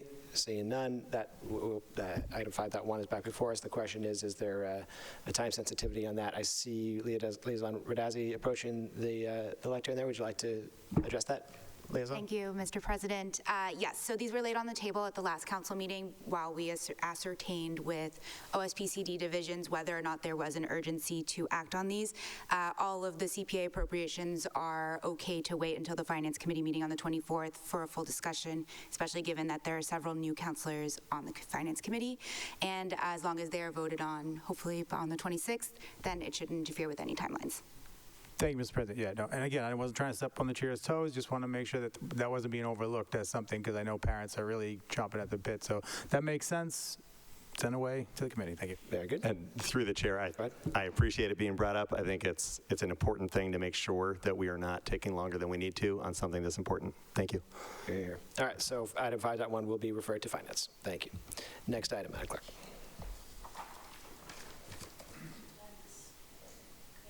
Oh, sorry. So now we're back. Yes, we were just about to start the Finance Committee report, which was read into the record. So go ahead, Councilor Wheeler. Thank you, Chair. Okay, in this Finance Committee meeting, we took up a single item agenda, which was the community budget hearing on the community's priorities for the fiscal year 2027 budget. We heard from 24 residents who spoke, or in one case sang, to a wide range of issues. Simultaneous interpretation was provided by our excellent team with administrative help from clerks Madeleine Letelier and Delaney Fisher-Cassiol. And I urge everyone to watch the video for the full public comments and to read the clerk's excellent minutes summary, which breaks down residents' comments in further detail. A major theme was transportation and roadway safety, with many residents emphasizing safer intersections, improved lighting, better crosswalk condition, and roadway repairs. There was also substantial input supporting continued investment in affordable housing and housing stability, as well as strong support for protecting immigrant communities, including funding for legal services and community support programs. Residents also spoke about youth programming, recreation, and childcare, as well as offering perspectives on bringing public safety funding and emergency response more in line with the community's overall needs and values, with some referencing the aforementioned 2023 police staffing study. Additional comments emphasized support for arts and cultural funding, recreation and park improvements, composting programs, warming center services, and infrastructure investments. There was an emphasis from a wide spectrum of residents on making sure our community is inclusive, welcoming, and safe for all. Some connected this to the question of implementation of the financial components of ballot question 3, either to ask that city funds be withdrawn in accordance with that initiative, or to warn against any forms of implementation that might be discriminatory or take focus away from the community's needs. A few comments pointed out how easy it is to assume that big financial decisions have already been made, and how easy it is to accept that there's only a minuscule room to innovate or go against the grain. I take those comments as a challenge for us not to forget that we the people can dream big and make a slice of the world that we want to see right here. Overall, the hearing provided valuable input from residents across the community on how to prioritize our limited resources, and the committee appreciated the thoughtful engagement from everyone who participated. That item was marked work completed. Mr. Chair, I ask that this committee report be accepted as submitted. All right, on the committee report, any discussion? All right, seeing none, that is approved. Next item. Next item is 6C1, a report of the Committee on Housing, Community Development, and Equity, meeting on January 28th, 2026. Councilor Strezzo. Hello. This is a report on the meeting of HCDE that happened Wednesday, January 28th at 6 p.m. All members were present, 1 in person, 2 virtual, and we had numerous directors of departments in the meeting room. It was cool. We had a good turnout of conversation. We had just a few agenda items. We discussed East Somerville Main Streets and Eat On It East to support Somerville immigrant-owned businesses. We had Executive Director from East Somerville Main Streets, Lindsay Allen, there to present and talk about what she's experienced, and the fact, by the way, that businesses that have been screaming from the top of the mountain that there's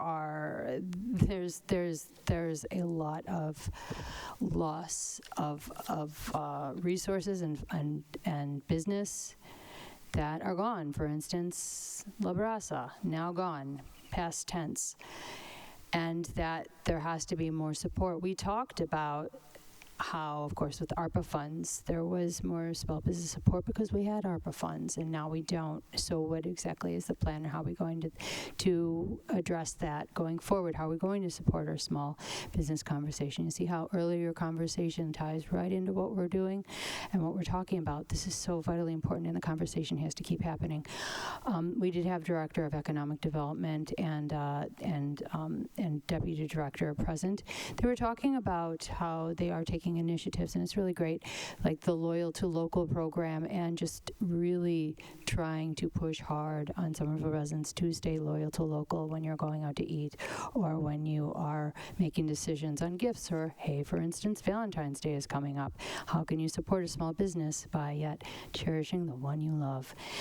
These are all options that we can take. And also, East Somerville Main Streets, shout out to Ward 1, is also has a couple of cool initiatives that you should totally check out in the meantime to incentivize more East Somerville business support. And then we also talked about that U.S. Surgeon General Advisory on the Mental Health and Well-Being of Parents report that was put forward in the Biden administration, but was vitally important with some really great information and how we could implement that here in Somerville.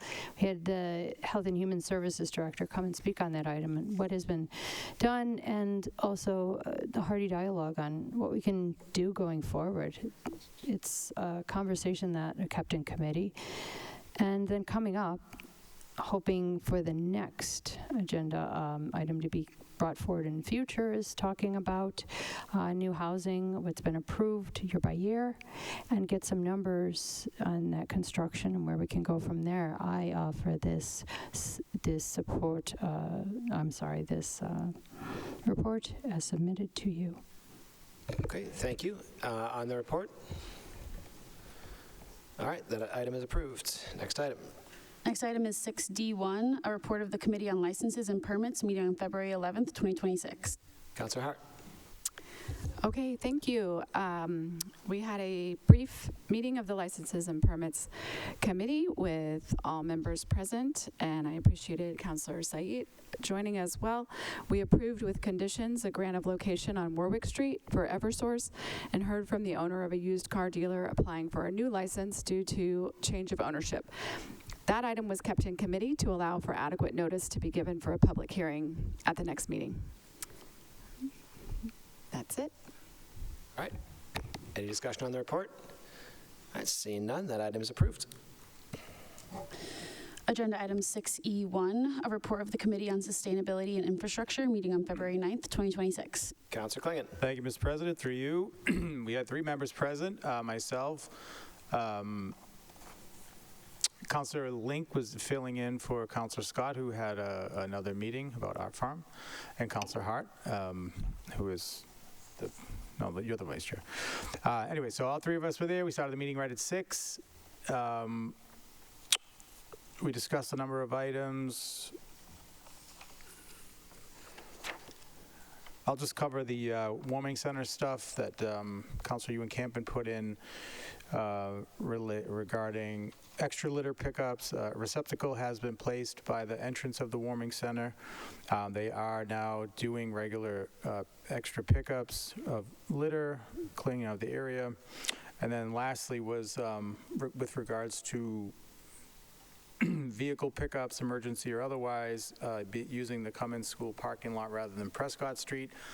Bill Fisher, the emergency management director, was there. He reported that a recent resident meeting provided helpful context for this item. He explained that staff at the center have been parking along the street, which limited access for residents. The rear lot, which had previously been used for construction equipment, is now available for staff parking, so that's helpful. But drop-offs and pickups with emergency responders will remain unchanged due to the ease of access, and ADA parking will continue to be located near the front entrance.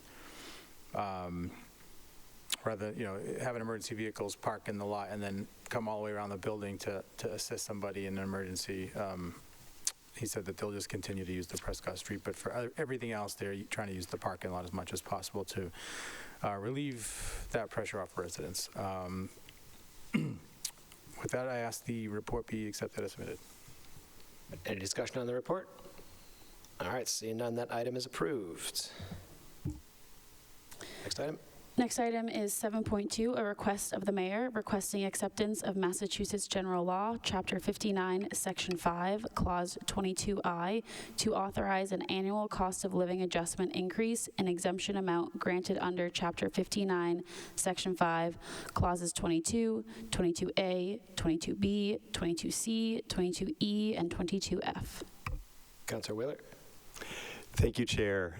I move to waive the readings and refer to the Finance Committee the following items. Let's hold off on that. One at a time? All right, well, okay. We've got a few items here that I think we're probably going to send to a different committee. So let's thank you. The item before us is 7.2. Any discussion on that?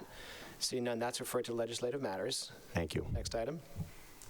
Agenda item 7.3, a request of the mayor requesting acceptance of Massachusetts General Law, Chapter 59, Section 5, Clause 22J, to authorize an increase in the exemption amount granted under Chapter 59, Section 5, Clauses 22, 22A, 22B, 22C, 22E, and 22F.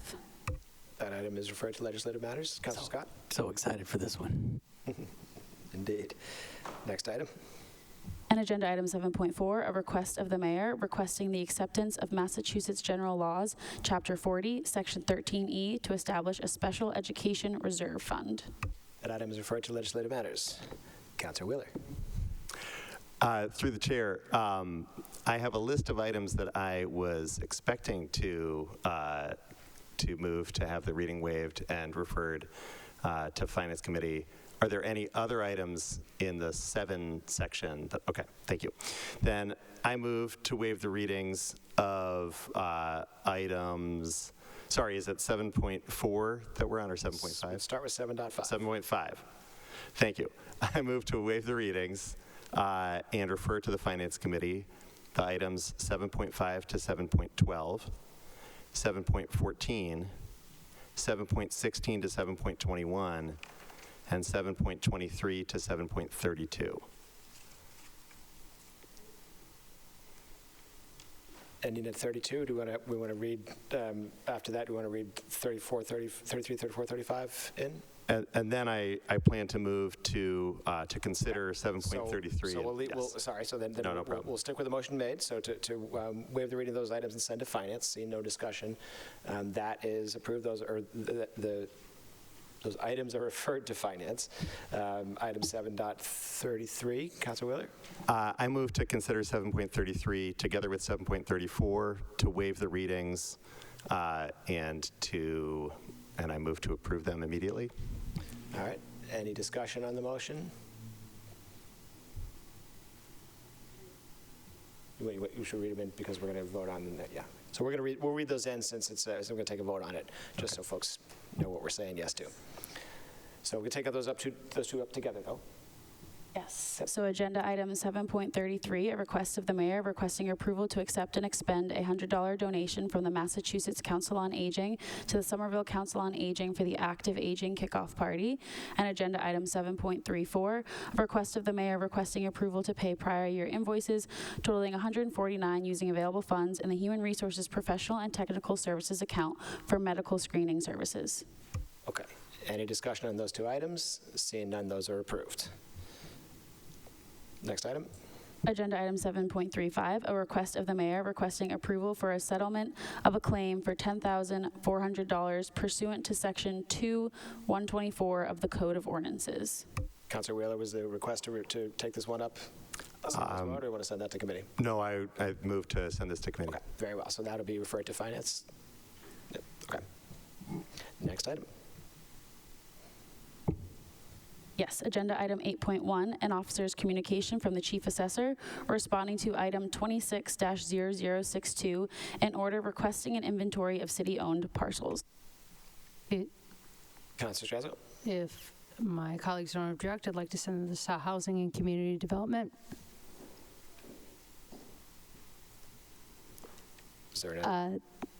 Again, it's a response, and I would like it sent to Housing and Community Development Liaison Radasi. and Equity. Liaison Radasi, did you want to speak to this item? Thank you, Mr. President. I've actually, through you, connected to Councilor Link on the item that he originally submitted, which is asking for an inventory of the parcels. And so this is just a response presenting that information so that it's available to the public. So the hope was that that would be the response for that item. Councilor Link? I'm satisfied with that part of the response. There is, I think, Legislative Liaison Rodati and I are talked also about the second part coming later. So yeah, I'm happy with this response. Okay. So seeing no further discussion, that item is placed on file, and we can send a copy to Housing, Community Development, and Equity. Thank you. Councilor Wish, sure. Next item. And agenda item 8.2, an officer's communication from the Director of Economic Development conveying the potential use of an urban center housing tax increment financing tool, UCTIV, to incentivize housing production. All right. We will send this one to finance for, yeah, I think it's a finance tool, so I think that's why we've had those conversations in the past. Mr. President, Go ahead, Councilor can you also, I want to hear from the Director of OSPCD in Housing on this as well, please. Okay. So this item we're going to send to finance because it's a finance tool. We certainly can have a conversation at the council level as well, or if you want to submit a separate item, we can send that to Housing Committee. Certainly a subject matter conversation would be appropriate in that committee, but I think this item belongs in finance, unless there's objection. Understood. Just where we've had those conversations in the past. Right. Is it, so do you prefer that it be, with it sent to finance, do you prefer to send it as 2 agenda items or do a new one and send one to HCDE? Or do you prefer to send it to finance, have it discharged, and then sent back to HCDE? So the rules say we can only send an item to one committee. My inclination is to follow our precedent, which is to have this one happen in finance. It could come back and go to HCDE, or you certainly could next meeting submit another item to have that conversation on the, on the general topic.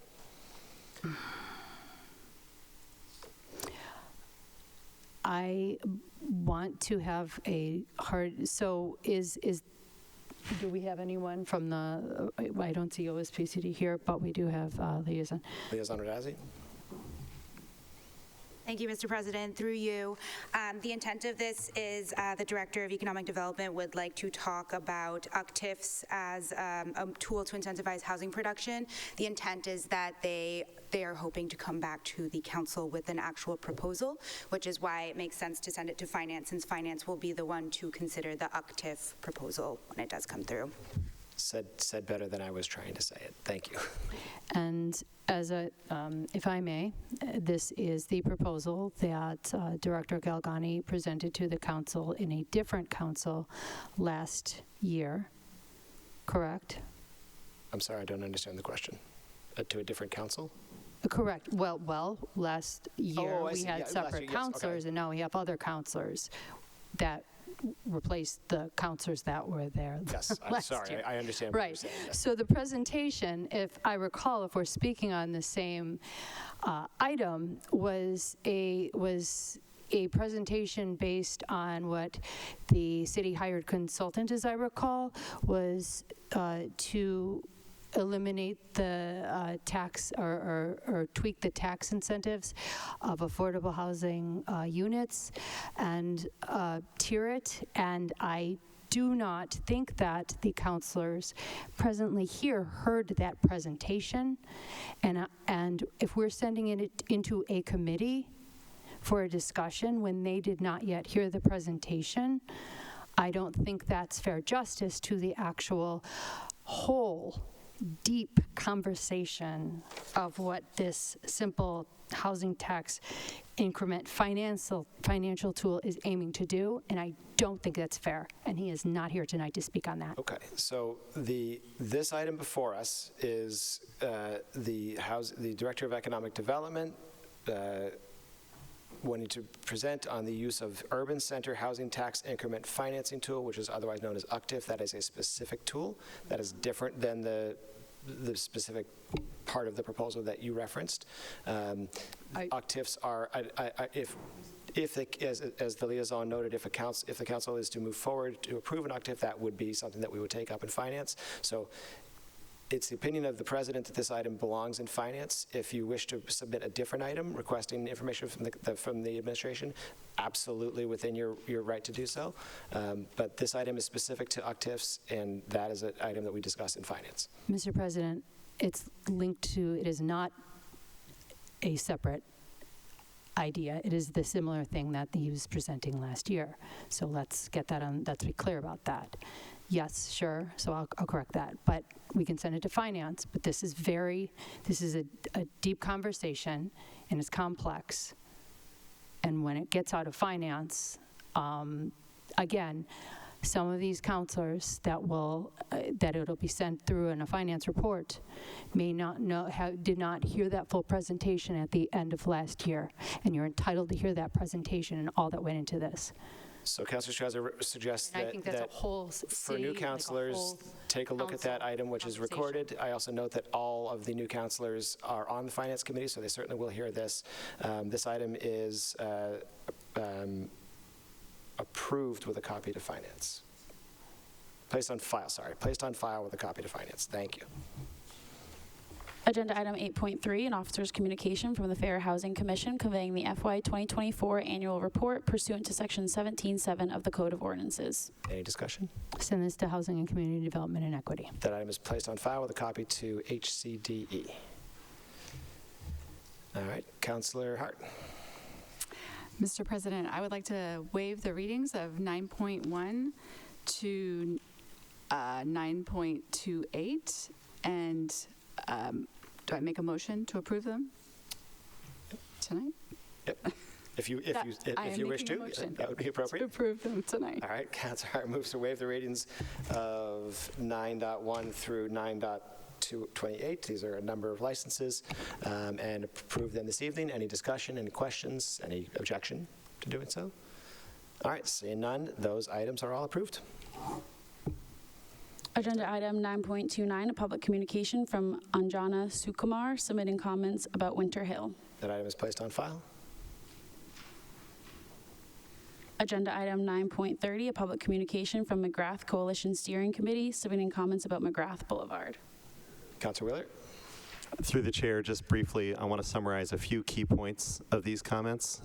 One is the recommendation that the target speed limit be 25 miles per hour, not 30 miles per hour, as part of the McGrath redesign. And two, that the crossing at Otis Street should have full signalization, a full traffic light. There's an observation that in the past there's been poor motorist compliance at hawk signals, that there are crossing routes that young people are taking to 3 school buildings.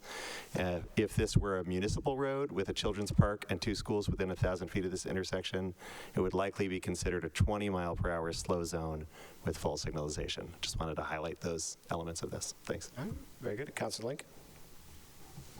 Just to, through the President, just to underscore what Councilor Wheeler said, it's not just that there's 3 schools also, it's that our main preschool is right behind there.